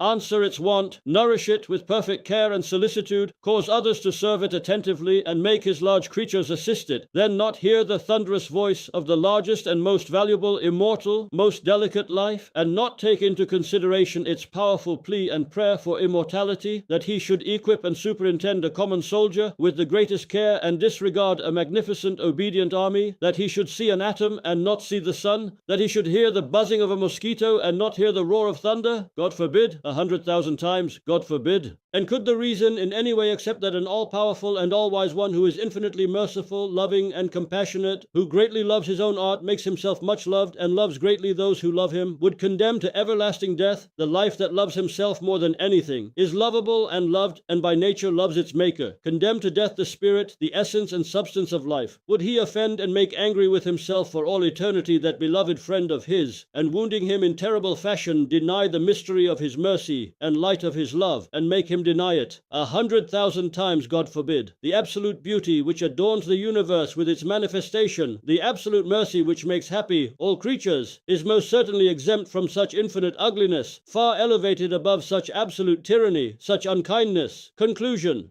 Since there is life in this world, those who understand the secret of life and do not misuse their lives will manifest eternal life in the realm of eternity and everlasting paradise. In this we believe. Shining objects on the face of the earth glistening with the sun's reflection, and bubbles on the surface of the sea sparkling and dying away with flashes of light, and the bubbles that follow on after them, again acting as mirrors to the imaginary miniature suns, self-evidently show that those flashes are the reflections and manifestations of a single elevated sun. They recall the sun's existence with various tongues, and point to it with their fingers of light. In just the same way, through the greatest manifestation of the ever-living and self-subsistent one's name of giver of life, the living creatures on the earth and in the sea shine through divine power, and in order to make way for those that follow after them, utter, O living one, and vanish behind the veil of the unseen, thus indicating and testifying to the life and necessary existence of the ever-living and self-subsistent one who possesses eternal life. So too, all the evidences testifying to divine knowledge, the effect of which is apparent in the ordering of all creatures, and all the proofs demonstrating the power which has disposal over the universe, and all the evidences proving the will and volition which governs and directs the universe, and all the signs and miracles proving the missions of the prophets, the channels of divine revelation and dominical speech, and all the evidences attesting to the 7 divine attributes, all these unanimously indicate, denote, and testify to the life of the ever-living and self-subsistent one. For if a thing has sight, it also has life, and if it has hearing, that is a sign of life, and if it has speech, it points to the existence of life, and if it has will and choice, it shows life. Thus, attributes like absolute power, comprehensive will, and all-embracing knowledge, the existence of which is clear and certain due to their works and effects in the universe, testify through all their evidences to the life and necessary existence of the ever-living and self-subsistent one, the eternal life which illuminates the whole universe with a single of its shadows, and through a single of its manifestations gives life to the realm of the hereafter, even its very particles. Life looks also to the pillar of belief in the angels, and proves it indirectly. For since the most important result of the universe is life, and it is living beings which are most widely spread, and because of their value, their copies are most duplicated, and who populate the guest house of the earth with their traveling caravans, and since the globe of the earth has been filled with this many living creatures, and for the purpose of renewing and multiplying, the animate species is continuously emptied and refilled. And since life is created on it in even rotting and corrupt matter, and it has become a mass of microorganisms, and since consciousness and intelligence, the purest distilled essence of life and spirit, its most subtle and stable substance, are created in great profusion on the earth, and quite simply, the earth has been infused with life through life, intelligence, consciousness, and spirits, and inhabited in that way. Since this is so, surely the heavenly bodies, which are subtler, more luminous, larger, and more important than the earth, could not be dead, inanimate, lacking life and consciousness. It would be beyond the bounds of possibility. That is to say, in accordance with the mystery of life, there will surely be living, conscious inhabitants of the skies, the suns, and the stars suitable to the heavens, who will endow them with their living state, demonstrate the result of the creation of the heavens, and receive the divine addresses, and they are the angels. The essential nature of life also looks to the pillar of belief in the prophets, and proves it indirectly. Yes, since the universe was created for life, and life is the greatest manifestation of the pre-eternal self-subsistent one, a perfect inscription of his, a most beautiful work of his art, and since the eternal life shows itself through the sending of prophets and revealing of scriptures, for if there were no books or prophets, that pre-eternal life would not be known, just as it is through his speech that it is understood that a person is alive, so too it is prophets, and the scriptures they bring, that make known the words and speech of the one who speaks from beyond the world of the unseen, beneath the veil of the universe, who commands and prohibits and utters his address. Then certainly just as the life in the universe testifies decisively to the necessary existence of the pre-eternal ever-living one, it looks also to the pillars of belief, the sending of prophets and revelation of scriptures, which are the rays, manifestations, and communications of that pre-eternal life. And since the prophethood of Muhammad, PBUH, and the Quranic revelation are like the spirit and intelligence of life, it may be said that their truth is as certain as the existence of life. Yes, just as life is the distilled essence of the universe, and consciousness and sense perception are distilled from life and are the essence of life, and intelligence too is distilled from consciousness and sense perception and is the essence of consciousness, and spirit is the pure, unsullied substance of life, its stable and autonomous essence, so too the physical and spiritual life of Muhammad, peace be upon him, is the distilled quintessence of the life and spirit of the universe. And the prophethood of Muhammad, PBUH, is the very purest essence distilled from the senses, consciousness, and intelligence of the universe. Indeed, the physical and spiritual life of Muhammad, PBUH, is, through the testimony of its works, the very life of the universe. And the prophethood of Muhammad, PBUH, is the consciousness and light of the universe's consciousness. While the Quranic revelation, according to the testimony of its living truths, is the spirit of the universe's life and the intelligence of its consciousness. Yes, yes, yes, if the light of the prophethood of Muhammad, PBUH, was to depart from the universe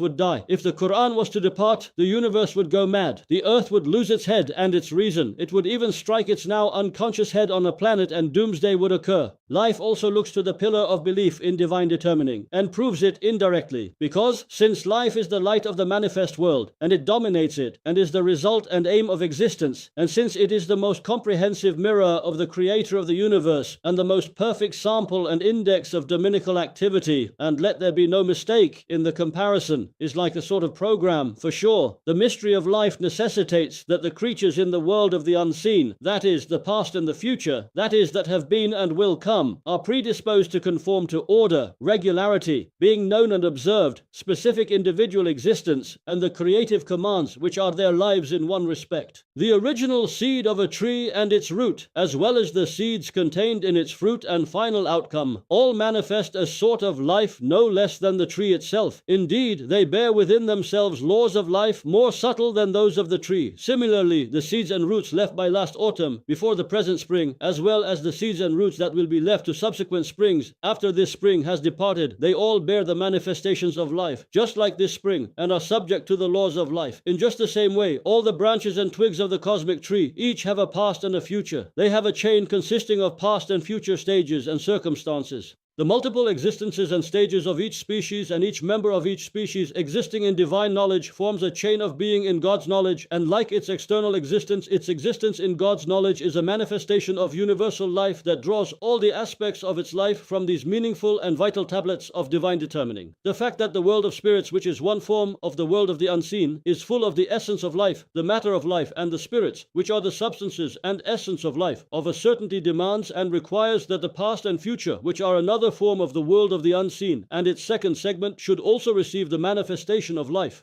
In addition, the perfect order, the meaningful circumstances and vital fruits and stages inherent in the existence of a thing within God's knowledge also demonstrate the manifestation of a sort of life. Such a manifestation of life, which is the light emitted by the Son of eternal life, cannot be limited to this manifest world, this present time, this external existence. On the contrary, each world receives the manifestation of that light in accordance with its capacity, and the cosmos together with all its worlds is alive and illumined through it. Otherwise, as the misguided imagine beneath a temporary and apparent life, each world would be a vast and terrible corpse, a dark ruin. One broad aspect of the pillar of belief in divine determining and decree is, then, understood through the mystery of life and is established by it. Just as the life and vitality of the manifest world and existent, visible objects become apparent from their orderliness and the consequences of their existence, so too past and future creatures, regarded as belonging to the world of the unseen, have an immaterial existence and sort of life and a spiritual presence in God's knowledge. The trace of this life and presence is made manifest and known by means of the tablet of divine determining and decree and through all the stages and circumstances of their external lives and existences. Fifth sign. Also, it was said concerning the 16th property of life that when life enters a thing, it makes it like a world. If a part, it affords it the comprehensiveness of a whole. If a particular, the extensiveness of a universal. Yes, life possesses such extensiveness. It is simply a comprehensive mirror of divine oneness, showing in itself most of the divine names manifested throughout the universe. When life enters a body, it makes it a small world, like a sort of seed of the tree of the universe, containing an index of it, in the same way that a seed can only be the work of a power capable of making the tree that bears it. The one who creates the tiniest living beings has to be the creator of all the universe. Thus, through this comprehensiveness, life demonstrates in itself a most obscure mystery of divine oneness, that is, like the mighty sun is present through its light, reflection, and 7 colors in every drop of water and fragment of glass facing it, so the divine names and attributes which encompass the universe are manifested together in all living beings. From this point of view, in regard to creation and dominicality, life makes the universe into an indivisible whole, a universal whose being broken into parts and in which others can share is outside the bounds of possibility. Yes, the stamp on your face shows self-evidently that the one who creates you is the one who creates all humankind, for the nature of man's creation is the same. It cannot be split up. Also, by means of life, the parts of the universe are like the individual members of mankind, and the universe like the species. It shows the seal of divine oneness and stamp of eternal besottedness on every individual, the same as it shows them on the whole, thus in every way repulsing the associating of partners with God. Also, there are such extraordinarily wondrous miracles of dominical art in life that one, a power that cannot create the whole universe, cannot create the tiniest animate creature. Yes, a pen that inscribes in a tiny seed the index of the huge pine tree and the program of its life, like writing the whole Quran in a chickpea, can surely be none other than the pen that writes the heavens together with the stars, and the one who places in the tiny head of a bee the ability and faculties to know the flowers in the garden of the universe, be connected with most of its realms, convey a gift of divine mercy like honey, and know on the day it comes into the world the conditions of life, can surely be none other than the creator of the entire universe. In short, life is a shining seal of divine unity on the face of the universe, and in respect of life, all beings endowed with spirits are stamps of divine oneness, and the embroideries and art in every living being form a seal of eternal besottedness, and living creatures set their signatures with their lives on the missive of the universe in the name of the ever-living and self-subsistent one to their number, and are seals of divine unity, stamps of divine oneness, and signets of divine eternal besottedness. Similarly, just as all living beings are seals of divine unity in this book of the universe, like life, so too a seal of divine oneness has been placed of the faces and features of each. Furthermore, just as life forms signatures and seals testifying to the unity of the ever-living and self-subsistent one, to the number of its particulars and of animate beings, the act of raising and restoring to life also sets signatures to divine unity to the number of beings. For example, the raising to life of the earth, which is a single individual, testifies to divine unity as brilliantly as the sun. For in the raising to life of the earth in spring, 300,000 species and the species' innumerable individual members are restored to life, one within the other, without fault or defect, in perfect regular order. The one who performs a single act such as that, together with innumerable other orderly acts, must surely be the creator of all beings and the ever-living and self-subsistent one, and the single one of unity, any partnership in whose dominicality is impossible. For now, this small number of life's properties has been described briefly, and we refer the explanation and detailed discussion of its other properties to the Risale-i Nur and to another time.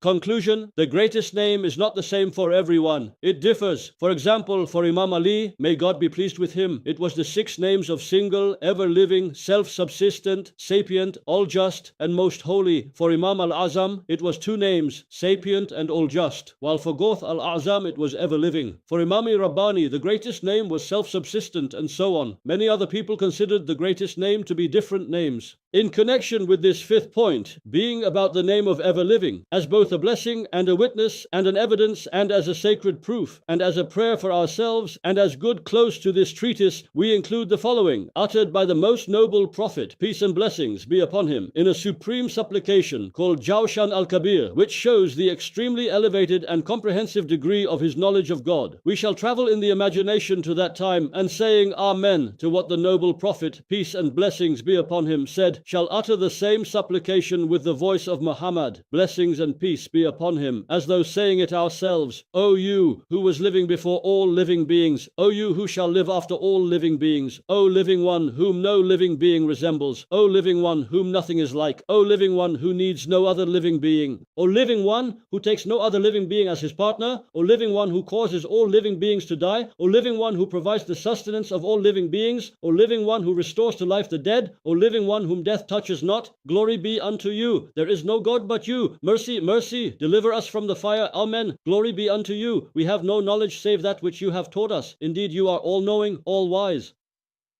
The 6th point, the divine name of self-subsistent. This point considers the divine name of self-subsistent. It is a summary of the 5th point concerning the name of ever-living, an addendum to the source of light, and is also considered appropriate to be the addendum to the 30th word. An apology. Both, since these very important matters concerning the profound and comprehensive greatest manifestation of the name of self-subsistent occurred to me as separate flashes and are therefore not well arranged, and also since they have remained in the form of an extremely ill-arranged, speedily written, uncorrected rough copy, many deficiencies and much disorderliness are bound to be apparent in the phraseology and manner of expression. You must forgive my defects for the sake of the beauties of the matters discussed. A reminder. The points concerning the greatest name are comprehensive to the utmost degree and also extremely profound, especially the matters concerned with the name of self-subsistent, as are those of the first ray in particular.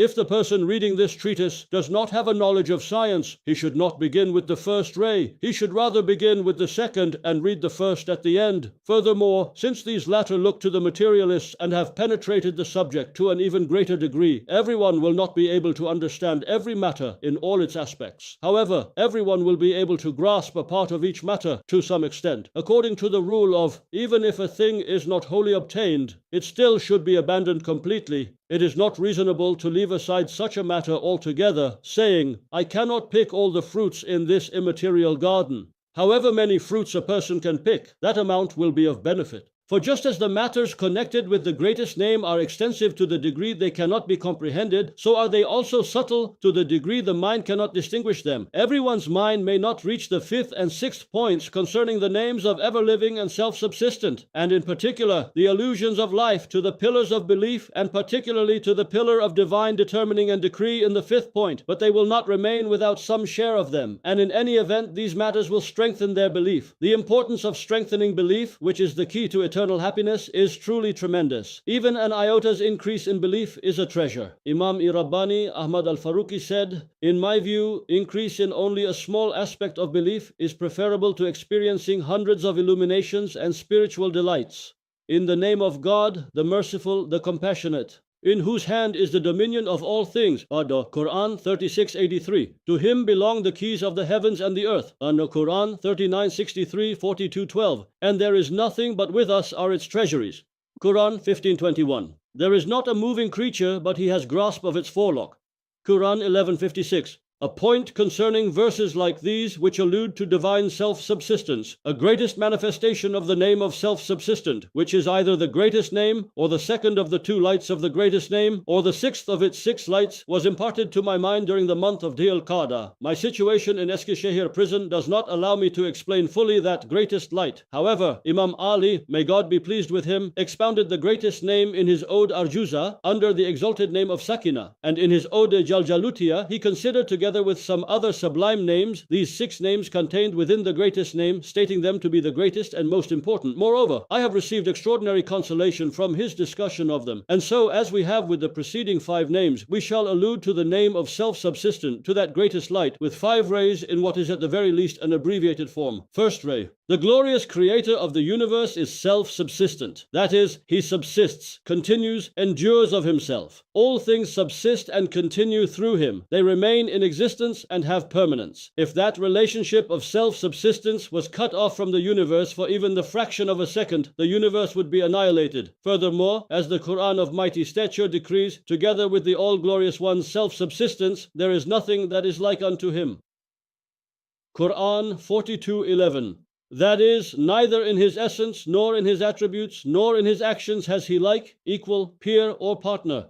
Indeed, for a most and holy one who takes the universe with its circumstances and functions in the grasp of his dominicality, and who regulates, administers, sustains, and nurtures it with perfect order, as though it was a house or a palace, to have any like, equal, partner, or peer is not possible, it is impossible. For sure, one for whom the creation of the stars is as easy as that of particles, and to whose power is subjugated the greatest thing in the same way that the most minute is subjugated, and for whom nothing is an obstacle to any other thing, and no action an obstacle to any other action, and in whose view innumerable individuals are present in the same way that a single individual is present, and who hears all voices simultaneously, and is able to answer the limitless needs of all simultaneously, and outside the sphere of whose will and volition is nothing, no state, as is testified to by all the order and balance that is present in the beings in the universe, and although he is in no place, through whose power and knowledge is present everywhere, and although everything is utterly distant from him, is able to be utterly close to all things, such an all-glorious, ever-living, and self-subsistent one most certainly can in no way have any like, equal, partner, deputy, opposite, or peer.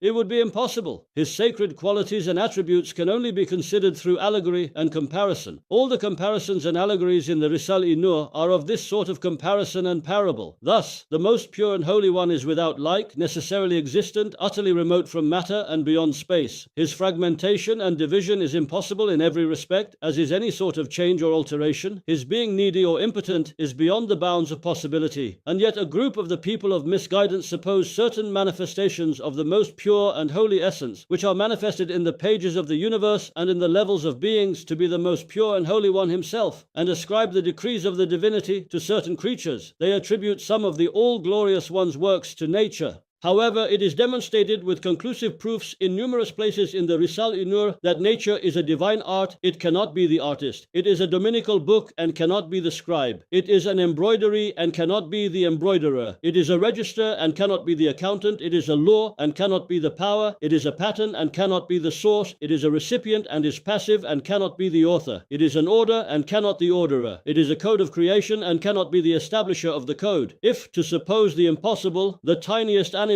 creature was referred to nature, and it was told, "You made this," as is demonstrated in many places in the Risale-i Nur with decisive proofs, it would then be necessary to provide molds, or rather machines, to the number of the tiny creature's members and bodily systems, so that nature could carry out the work. Moreover, although a group of the people of misguidance called materialists perceived a greatest manifestation of divine creativity and dominical power within the orderly transformations of minute particles, since they did not know from where the manifestation came and could not understand from where that universal force was being directed, which originated from the manifestation of the eternally besought one's power, supposing matter and force to be pre-eternal, they began to attribute the divine works to particles and their motion. Glory be to God! Is it possible for human beings to be so ignorant that they attribute the actions and works that can only be carried out by one who is both beyond space and also present in such a way as to see, know, and direct all things in the creation of all things everywhere, to particles and their motion, which are tossed around in the storms of lifeless, blind, unconscious chance that lacks will and balance? Those who possess even a jot of intelligence must see just what an ignorant and superstitious idea this is. Indeed, because these wretches have abandoned absolute unity, they have fallen into a limitless and endless absolute multiplicity. That is, since they do not accept one single God, they are compelled to accept endless gods, which means, since they are unable to squeeze into their corrupted minds the idea of one single most pure and holy essence and the pre-eternity and creativity that are necessary and essential to him, they are compelled by their opinions to accept the pre-eternity, indeed the divinity, of those limitless, endless, lifeless particles. So, come and consider this complete and utter ignorance. For certainly the manifestation on particles has made that mass of particles into an orderly and magnificent army through the strength, power, and command of the necessarily existent one. If the commander-in-chief's command and power were withdrawn even for a second, that numerous, lifeless, unconscious mass would become like irregular soldiers. It would altogether cease to exist. Furthermore, it is as if another group of people see even further. That is, they are even more ignorantly misguided. They imagine the matter known as ether, which is an extremely subtle, fine, obedient, and subjugated page of the glorious Maker's activities, a means for the transmitting of his commands, a flimsy veil for the exercise of his power, a refined ink for his writing, a most fine raiment for his creating, a leaven of his artifacts, and a tillage for his seeds, to be the origin and the author because it acts as a mirror to the manifestation of his dominicality. This extraordinary ignorance requires endless impossibilities, because ether is matter that is unconscious, lifeless, and without will, and is finer than the matter of which particles consist, which drowns the materialists, and is denser than the index of primordial matter into which the ancient philosophers thrust themselves. To attribute to this matter, which may be fragmented and divided without limit and is equipped with the qualities and duties of being passive, and to transmit to attribute to its minute particles, which are far minuter than particles of other matter, the actions and works which exist through a will and power that sees, knows, and directs all things in all things, is mistaken to the number of particles of ether. The act of creation apparent in beings is such that it demonstrates it proceeds from a power and will which sees and knows most things, the whole universe even, in each thing particularly if it is animate, and which recognizes and secures the animate creature's relationship with the universe. It thus demonstrates that it cannot be the act of causes, which are material and are not all-encompassing. Through the meaning of self-subsistence, a particular creative act bears a mighty meaning that points to its being directly the act of the creator of the whole universe. For example, an act pertaining to the creation of a bee demonstrates that it is peculiar to the creator of the universe in two respects. First respect, the fact that all the other bees throughout the world resembling that particular bee manifest the same act at the same time demonstrates that the particular and individual act is the tip of a comprehensive act which embraces the face of the earth, in which case, whoever is the author and owner of that vast act must also be the author of the particular act. Second respect, in order to be the author of the action directed towards the creation of the bee in question, a power and will is necessary that will be vast enough to know and secure the conditions for the life of the bee and its members and its relationship with the universe. Therefore, the one who performs the particular action will only be able to perform it thus perfectly through having authority over most of the universe. Thus, the most particular and insignificant action demonstrates in two respects that it is peculiar to the creator of all things. The most remarkable and surprising thing is this: the necessarily existent one possesses necessity, which is the firmest level of existence, absolute isolation from matter, which is the most immutable degree of existence, absolute freedom from space, which is the state of existence furthest from cessation, and unity, which is the soundest quality of existence, and the one remotest from change and non-existence. And yet they attribute pre-eternity and everlastingness, which are the necessarily existent one's most particular qualities and are necessary and essential to him, to things like ether and and particles, which are matter that is material, unbounded, and numerous, is the least stable level of existence and the least tangible, the most changing, and the most varying, and the most dispersed through space. They ascribe pre-eternity to them and fancy them to be pre-eternal, and some of them even suppose that it is out of them that the divine works arise. It has been demonstrated through cogent arguments in numerous places in the Risale-i Nur how contrary to truth and reality, how unreasonable and absurd is this idea. Second ray, this consists of two matters. First matter, neither sleep overcomes him nor slumber. From Quran 2:255. There is not a moving creature, but he has grasp of its forelock. Quran 11:56. To him belong the keys of the heavens and the earth. Quran 39:63, 42:12. These verses point to a greatest manifestation of the name of self-subsistent. One aspect of the mighty truth that these and verses like them indicate is as follows. The existence, continuance, and perpetuation of the heavenly bodies in the universe are tied to the mystery of self-subsistence. If the manifestation of self-subsistence was to avert its face for a moment, millions of globes, some of them 1,000 times larger than the globe of the earth, would be scattered into the infinite void of space and colliding with one another would crash into nothingness. For example, the power of the self-subsistence of the one who keeps thousands of stately palaces in place in perfect order and makes them travel like aircraft through space is measured through the stability, order, and continuance of those palaces in space. So too, the facts that the all-glorious and self-subsistent one bestows on the innumerable heavenly bodies within ethereal matter a stability, permanence, and continuance within the utmost order and balance through the mystery of self-subsistence, and together with upholding without prop or support in the void millions of mighty globes, some 1,000 and some even 1,000,000 times larger than the earth, entrusts them all with duties and causes them to submit in perfect obedience like a majestic army to the decrees proceeding from the command of Be, and it is a measure of the greatest manifestation of the name of self-subsistent. In the same way, the particles of all beings also exist, like the stars, through the mystery of self-subsistence, and are permanent and continue through it. The particles in the body of an animate creature do not disperse, but are assembled in groups and systems peculiar to each limb, and without scattering, preserve their position within the storms of the elements, which flow like floods and remain regular and in order. Since this self-evidently does not occur through themselves, but through the mystery of self-subsistence, and since each body is like a well-ordered regiment,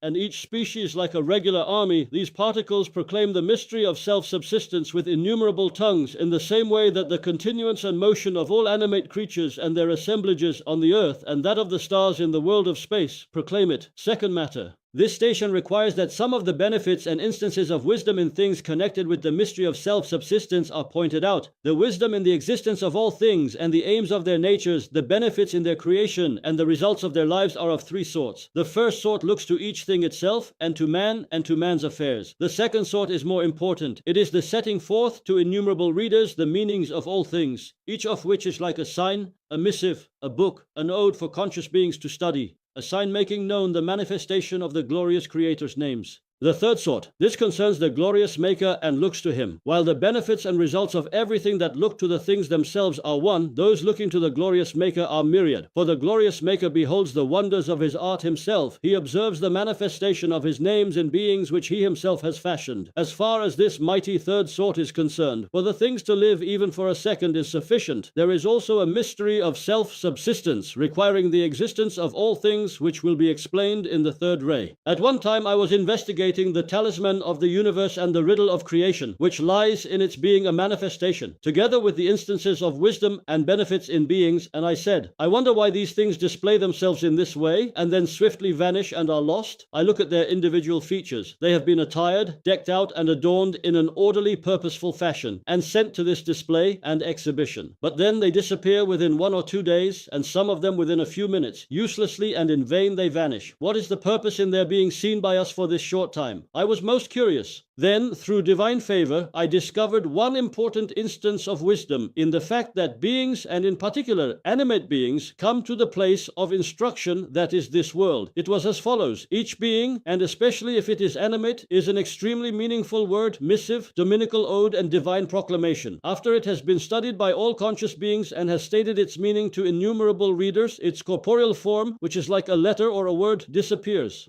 For about a year this instance of wisdom was sufficient for me. Then the truly wonderful and subtle miracles of art to be found in creatures, and in particular in animate beings, were disclosed. I understood that these subtleties of art, which are so fine and wonderful, are not only to set forth meanings for the gazes of conscious beings, for although innumerable conscious creatures may study each being, their studying is both limited. Furthermore, all of them may be unable to penetrate all the subtleties of art in those animate creatures. That is to say, the most important result of the creation of animate beings and the most significant purpose of their natures is to present to the pre-eternal, self-subsistent one's own gaze the marvels of his art and the compassionate gifts and bounties that he has bestowed. As for this purpose, it contented me for a long time, and from it I understood the following: the wisdom and purpose of creation, which is to present the endless subtleties of art in beings, particularly in animate beings, to the gaze of the pre-eternally self-subsistent one, that is, for he himself to behold his own art, was sufficient for that vast outlay. Sometime later I realized that the subtleties of art in the individual features and forms of beings did not continue. They were being renewed and were undergoing change at great speed. They were being transformed within an endless activity and creativity. I started to ponder over it, saying, the wisdom in this creativity and activity must necessarily be as extensive as the activity itself. Then the two instances of wisdom mentioned above began to appear insufficient. They lacked something. With extreme curiosity I began to search and seek for a further purpose and instance of wisdom. All praise be to God, through the effulgence of the Quran of miraculous exposition. After some time a vast and limitless wisdom and purpose became apparent at the level of the mystery of self-subsistence, and through it a divine mystery called the talisman of the universe and riddle of creation was understood. Since it is explained in detail in the 24th letter, here we shall only briefly mention 2 or 3 points in the third ray. Look from this point to the manifestation of the mystery of self-subsistence. It has plucked all beings out of non-existence, and according to the meaning of the verse, it is God who has raised the heavens without any supports that you can see. Less. Quran 13:2. Has caused each one of them to remain in infinite space. Bestowing on them stability and permanence, it has thus caused them all to display the manifestation of the mystery of self-subsistence. If there was not this support, nothing at all could continue to exist of its own accord. Everything would topple over into an infinite void and tumble into non-existence. Furthermore, just as all beings rely on the all-glorious self-subsistent one for their existence, stability, and permanence, they continue in existence through him, so too according to the meaning of the verse. And to him goes back every affair. Quran 11:123. The tips of thousands of chains or lines in the states and conditions of beings are fastened to the mystery of self-subsistence, which, if the comparison is not mistaken, is like the center or central pole of telephone and telegraph lines. If they did not rely on that luminous point of support, thousands of unending sequences of causes would be necessary, which according to scholars is an impossible and false notion. In fact, there would have to be as many of these absurd, unending sequences of causes as there are beings. For example, one thing, protection or light or existence or sustenance, for instance, in one respect relies on the next thing and that on the next and that on the next until finally, since it cannot be infinite, it has to come to an end. Thus, the end of all such lines and sequences lies in the mystery of self-subsistence. But when the mystery of self-subsistence has been understood, the links and the meaning of each thing relying on the next in those imaginary sequences do not remain, they disappear, and everything is seen to look directly to the mystery of self-subsistence. Third ray. By means of 1 or 2 introductory points, we shall point out to a small degree the disclosure of the mystery of self-subsistence within divine creativity and dominical activity, which verses like the following allude to. Every day he manifests himself in yet another way. Surah, Quran 55:29. A sovereign doer of whatever he wills. Quran 11:107. He creates whatever he wishes. Quran 30:43, etc. In whose hand is the dominion of all things. Quran 36:83. So look to the signs of God's mercy, how he restores the earth to life after its death. Quran 30:50, the first. When we look at the universe, we see that one group of creatures, which are tossed around in the flood of time and follow on one after the other, convoy after convoy, come for a second and then immediately vanish. Another group comes for a minute and then passes on. One species stops by in the manifest world for an hour and then enters the world of the unseen. Some of them come and alight in the manifest world for a day, some of them for a year, some for a century, and some for an age. They perform their duties and then depart. This astonishing traveling and passage of of beings and flow and flux of creatures is driven and directed with such order, balance, and wisdom, and the one who commands them and those convoys does so with such insight, purpose, and planning that even if all minds were to unite and become one mind, it would be unable to comprehend the essence of this wise direction. It would be unable to find any fault in it, and so could not criticize it. Thus, within this dominical activity, not even allowing any of those pleasing creatures that it loves, especially animate creatures, to open their eyes, the pen of divine determining and decree dispatches them to the world of the unseen, not permitting them even to draw a breath. It discharges them from the life of this world. It continuously fills the guest house of the world and empties it without the guest's consent, making the globe of the earth like a slate for writing and erasing through the manifestation of He grants life and deals death. Quran 2258. The pen of divine determining and decree ceaselessly inscribes on it writings and renews and replaces them. One meaning of the wisdom in this dominical activity and divine creativity, and a fundamental requirement and a motive cause of them, is a limitless, endless instance of wisdom that may be divided into three important branches. The first branch of that wisdom is this: every sort of activity, whether particular or universal, yields pleasure. Rather, there is a pleasure in all activity. Indeed, activity is pure pleasure, or activity is the manifestation of existence, which is pure pleasure, and is the shaking off and becoming distant from non-existence, which is pure suffering. Everyone with ability follows with pleasure the unfolding of his ability through activity. The revealing of innate talents through activity arises from a pleasure and results in a pleasure. Everyone who possesses some perfections follows with pleasure their disclosure through activity. Since there is present in every activity a perfection and pleasure, which is thus loved and sought after, and activity too is a perfection, and since there are apparent in the world of animate creatures the manifestations of a boundless love and infinite compassion, which arise from a perpetual and pre-eternal life, those manifestations show that as the requirement of that eternal life which is fitting for the necessary existence of the one who thus loves and is compassionate and makes himself loved and is worthy of his holiness, there are, if the terms are not mistaken, at the utmost level sacred qualities in that most pure and holy life, like divine passion, hallowed love, and sheer pleasure. And it is these qualities that continuously renew, agitate, and change the universe through endless activity and an infinite creativity. The second branch of the wisdom in the limitless divine activity, which looks to the mystery of self-subsistence.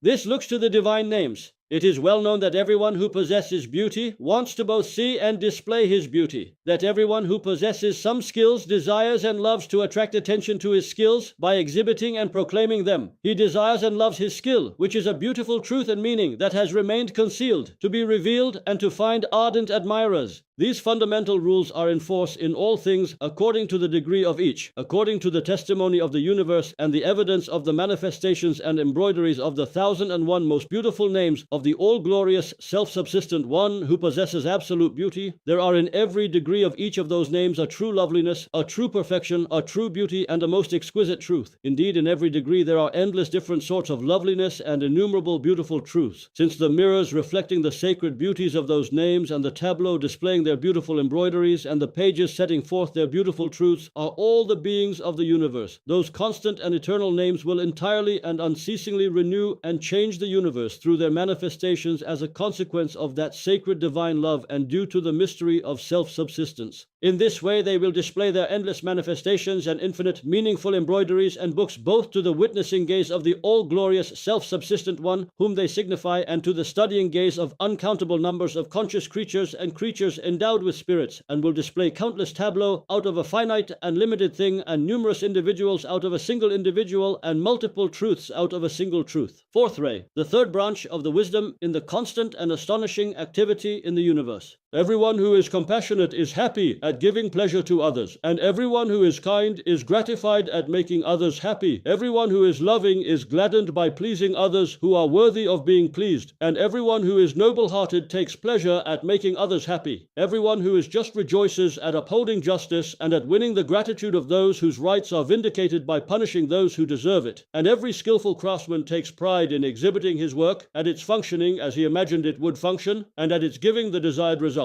Thus, each of the above-mentioned principles is a fundamental rule which is in force throughout the universe and the world of mankind. 3 examples demonstrating that these rules function in the divine names have been explained in the third stopping place of the 32nd word. Since it is appropriate to write a summary of them, at this point we say the following. For example, an extremely kind, generous, munificent, noble-hearted person who embarks the poor and needy on a large ship, gratifies them with banquets and bounties, and sails it in the seas around the world, himself being superior to them, will watch them happily, take pleasure at those needy people's gratitude, rejoice and be pleased at their taking pleasure, and feel proud. If one who is merely like a distribution official takes such pleasure and delight at holding an insignificant banquet, then consider the following. The ever-living and self-subsistent one embarks all animals and men and countless angels, jinn and spirit beings on the ship of the earth, which is a vessel of that all-merciful one. He spreads the face of the earth before them as a dominical table laden with varieties of foods and with delights and sustenance for all the senses. He causes those needy, thankful, grateful, and happy creatures to sail the regions of the universe, and not only makes them happy in this world with all these bounties, but also makes each of those bounties a table in the unending banquets in the paradises of the eternal realm. It is therefore the meaning of dominicality alluded to by the divine qualities arising from the thanks, gratitude, joy, and delight of those creatures which look to the ever-living and self-subsistent one, which we are powerless and also not permitted to express, like holy pleasure, sacred pride, and hallowed delight, that necessitate this constant activity and ceaseless creativity. And for example, if a skillful craftsman builds a gramophone which requires no records, and it plays just as he wishes, how proud and delighted he will be. He will say to himself, what wonders God willed. If an insignificant piece of art, in which there is no true creation, engenders a feeling of such pride and pleasure in the craftsman's spirit, then consider the following.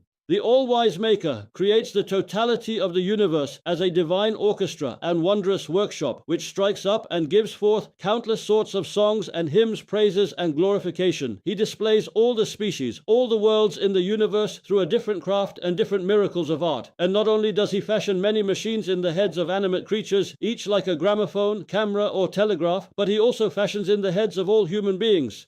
Not only a gramophone without records, a camera without a film, a telegraph without wires, but a machine 20 times more wonderful. It is therefore meanings like sacred pride and holy pleasure, and the exalted qualities of this sort which proceed from dominicality and arise from creating such machines, and their functioning in the required way and producing the desired results, that necessitate this unceasing activity. And for example, a just ruler takes pleasure and is gratified and feels proud at taking the part of the oppressed against tyrants in order to uphold justice, at protecting the poor against the wrongdoing of the powerful, and at giving to everyone his due. Since this is a fundamental rule of rulership and justice, then consider the following. The ever-living and self-subsistent one, who is the all-wise ruler and is absolutely just, bestows on all creatures, and especially on animate ones, the necessary conditions for life, which are known as the rights of life, and in order to preserve their lives, he grants them the necessary abilities and members, and he compassionately protects the weak from the evil of the powerful. Therefore, the dominical qualities and sacred meanings, which we are powerless to express, that arise from this, and from the execution of the mystery of justice, which in this world is total with regard to establishing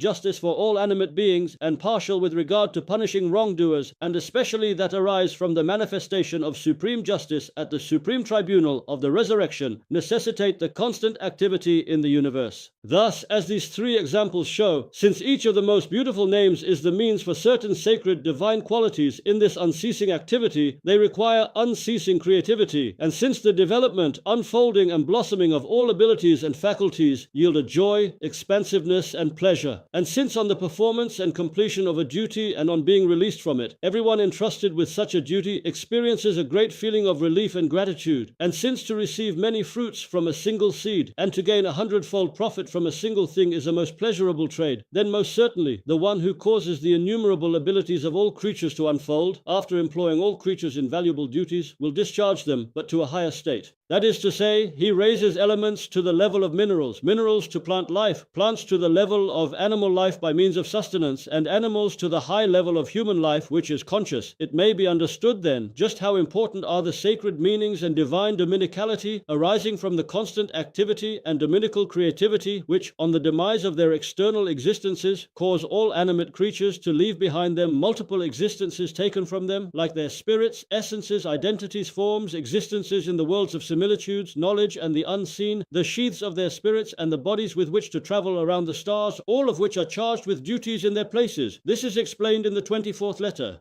A decisive answer to an important question. One group of the people of misguidance say that the one who changes and transforms the universe with this constant activity must himself be subject to change and alteration. The answer, God forbid, 100,000 times, God forbid. The fact that mirrors on the ground change demonstrates not that the sun in the sky changes, but on the contrary, that its manifestations are being renewed. Moreover, change and alteration are impossible in the most pure and holy essence, who is pre-eternal, post-eternal, sempiternal, in every respect absolutely perfect and absolutely self-sufficient, totally free of, detached from, and beyond matter, space, restriction, and contingency. Change in the universe points not to his changing, but to his lack of change and alteration, because one who constantly causes change and causes numerous things to move must himself be unchanging and not move. For example, if you spin a large number of globes and balls which have each been tied to a piece of string and cause them all to move unceasingly within an order, then it is necessary for you to remain in one place and not to change it or move, for if you did move, it would spoil the order. It is clear that one who causes objects to move with order must himself not move, and one who causes objects to change ceaselessly must himself be unchanging, so that these actions may continue in an orderly fashion. Secondly, change and alteration arise from createdness, from being renewed in order to be perfected, from need, from materiality, and from contingency. Since the most pure and holy essence is both eternal and in every respect absolutely perfect and absolutely self-sufficient and totally detached from matter and necessarily existent, most certainly his changing and altering is not possible. It is impossible. Fifth,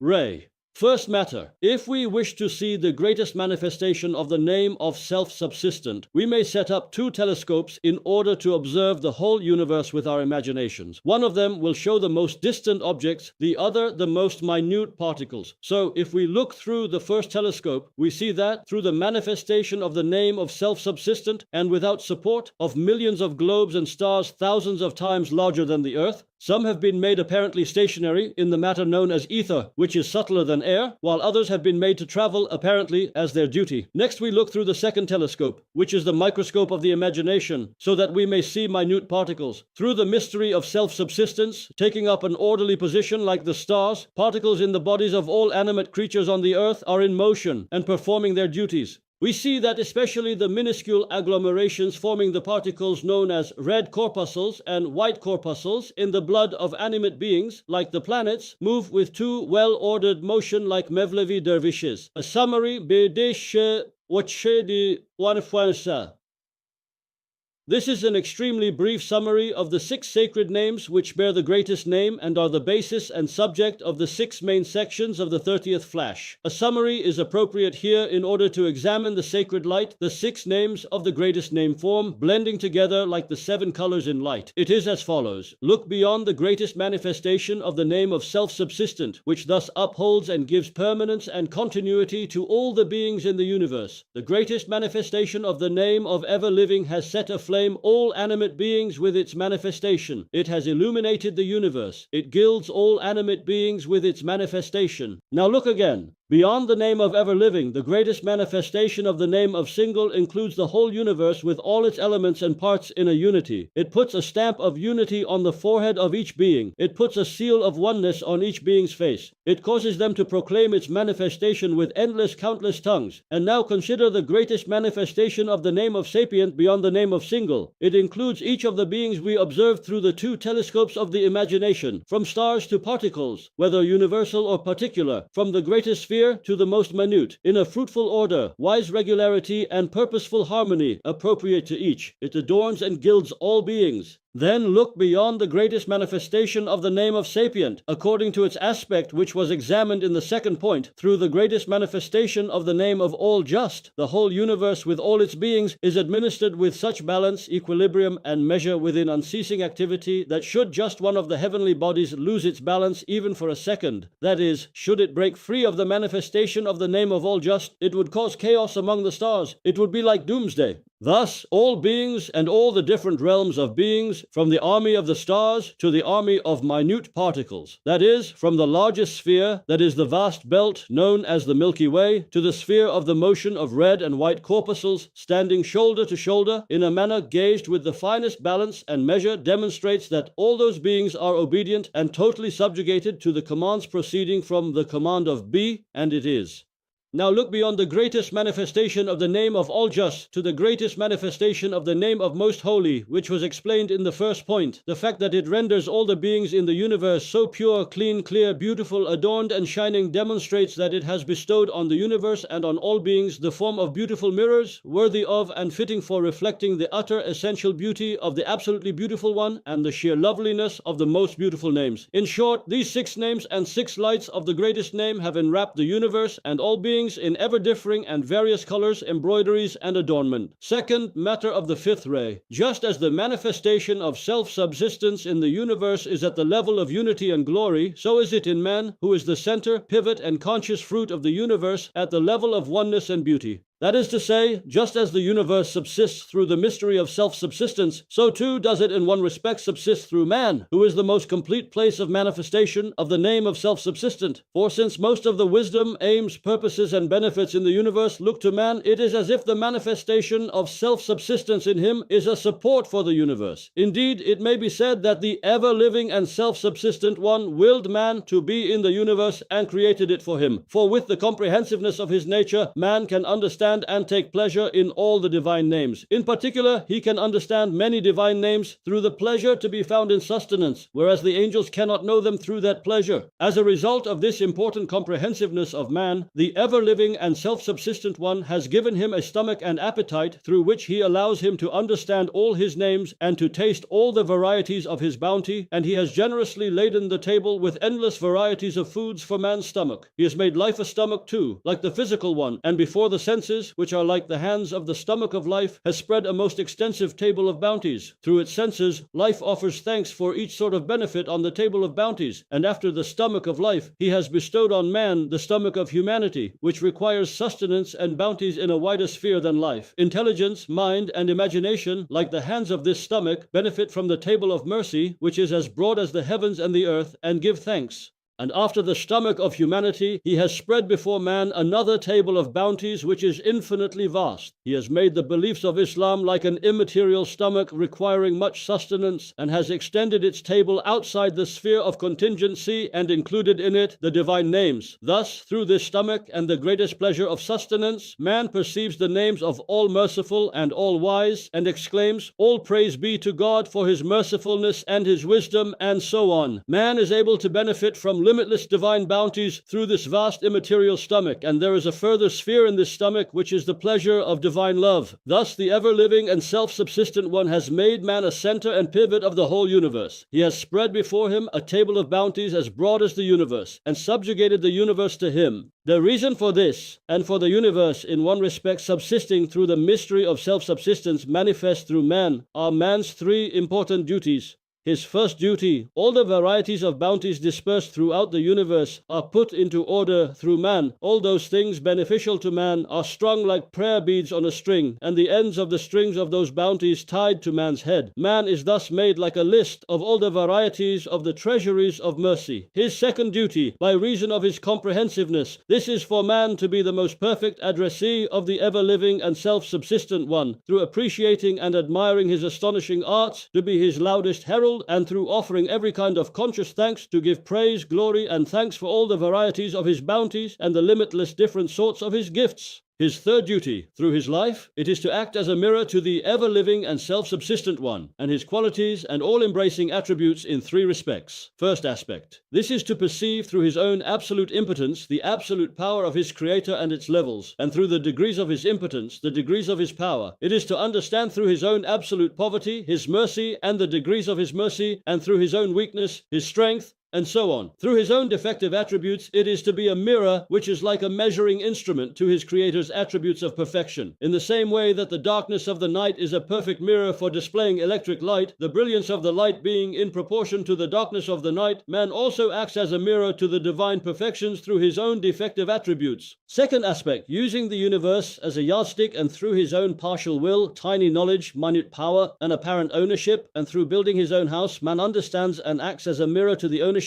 art, will, power, and knowledge of the fashioner of the universe. Third aspect, man's acting as a mirror in this respect has two faces. First, it is to display in himself the ever-differing embroideries of the divine names. To put it simply, by reason of his comprehensiveness, man is like a tiny index and miniature specimen of the universe, and so displays the embroideries of all the names. Second face, this face acts as a mirror to the divine attributes. That is to say, just as man points to the life of the ever-living and self-subsistent one through his own life, so too does he act as a mirror to and make known the attributes of the ever-living and self-subsistent one, like hearing and sight, by means of his own sense of hearing and sense of sight that developed during his lifetime. Furthermore, man acts as a mirror to the sacred attributes of the ever-living and self-subsistent one through the very numerous and responsive senses, meanings, and emotions that are present with his life, which do not develop but which boil up in the form of feelings and emotions. For example, as a result of such emotions, through meanings like loving and feeling proud, pleased, happy, and cheerful, he acts as a mirror to attributes of that sort, on condition that they are suitable and worthy for the sacredness and absolute self-sufficiency of the most pure and holy essence.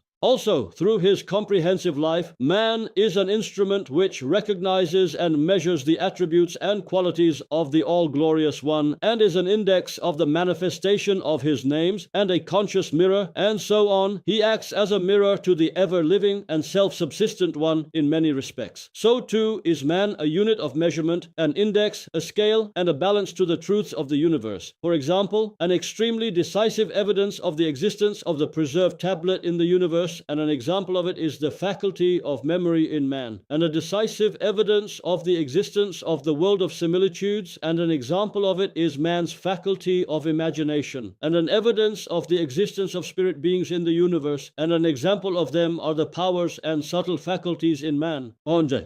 Indeed, just as the elements in man indicate and point to the elements in the universe, and his bones to its stones and rocks, his hair to its plants and trees, and the blood which flows in his body, and the fluids which issue from his eyes, ears, nose, and mouth, to the spring and mineral waters of the earth, so too does man's spirit point to the spirit world, his faculty of memory to the preserved tablet, and his power of imagination to the world of similitudes, and so on. Each of his members and faculties points to a different world, and bears decisive witness to their existence, and so on. In a small measure, man may display, in a manner that cannot be denied, the truths of belief in the universe. Thus, man performs many important functions like the duties mentioned above. He is a mirror to enduring beauty. He is the place of manifestation, announcing sempiternal perfection. He is one needy and thankful for eternal mercy. Since beauty, perfection, and mercy are everlasting and eternal, it is surely necessary and inevitable that man, who is the desirous mirror to enduring beauty, the enraptured herald of everlasting perfection, and the one thankful and needy for eternal mercy, will go to an everlasting realm in order to remain there permanently, that he will go to eternity in order to accompany those eternal qualities, and will accompany that eternal beauty, everlasting perfection, and ever-enduring mercy for all eternity. For an eternal beauty cannot be content with an impermanent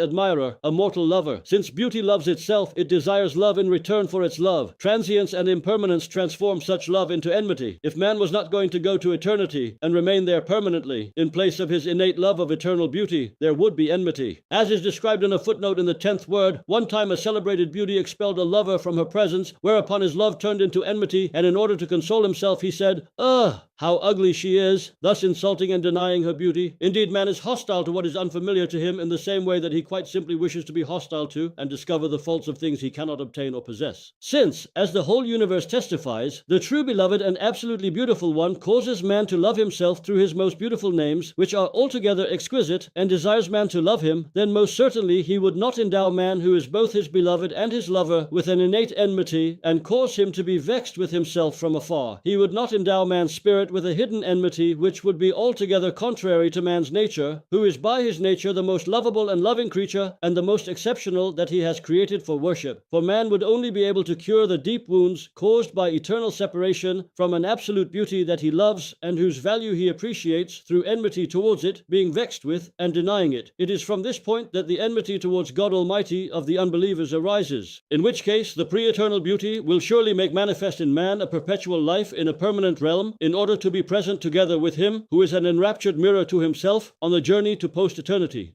Since man has been created in such a way that by his very nature he longs for and loves an ever-enduring beauty, and since an ever-enduring beauty cannot be content with an impermanent lover, and since, in order to find consolation from the pain and sorrow arising from some aim that he does not know or cannot attain or possess, man pacifies himself through discovering the faults of such an aim, rather through nurturing a hidden enmity towards it. And since the universe was created for man, and man was created to know and love God, and since the creator of the universe, together with his names, is eternal, and since the manifestation of his names will be perpetual, everlasting, and post-eternal, then man will most certainly go to an everlasting realm and will manifest an everlasting life. Furthermore, the Arabian prophet Muhammad, upon whom be blessings and peace, who is the supreme guide and perfect man, made known and demonstrated in the most perfect form in himself and in his religion the value and all the perfections and duties we have explained above concerning man. This demonstrates that the universe was created for mankind, and its aim and object is mankind. So too the aim and object of mankind, and its choicest and most valuable member, and its most brilliant mirror to the single and eternally besought one, is Ahmed Muhammad, upon whom be blessings and peace, upon whom and upon whose family be blessings and peace to the number of good deeds of his community. O God, O most merciful one, O most compassionate one, O single one, O ever-living one, O self-subsistent one, O sapient one, O all-just one, O most holy one, we beseech you, through the truth of your all-wise criterion of truth and falsehood, the Quran, and through veneration for your most noble beloved, and through the truth of your most beautiful names, and through veneration for your greatest name, to preserve us from the evil of the instinctual soul and of Satan, and from the evil of jinn and of men. Amen. Glory be unto you. We have no knowledge save that which you have taught us. Indeed, you are all-knowing, all-wise.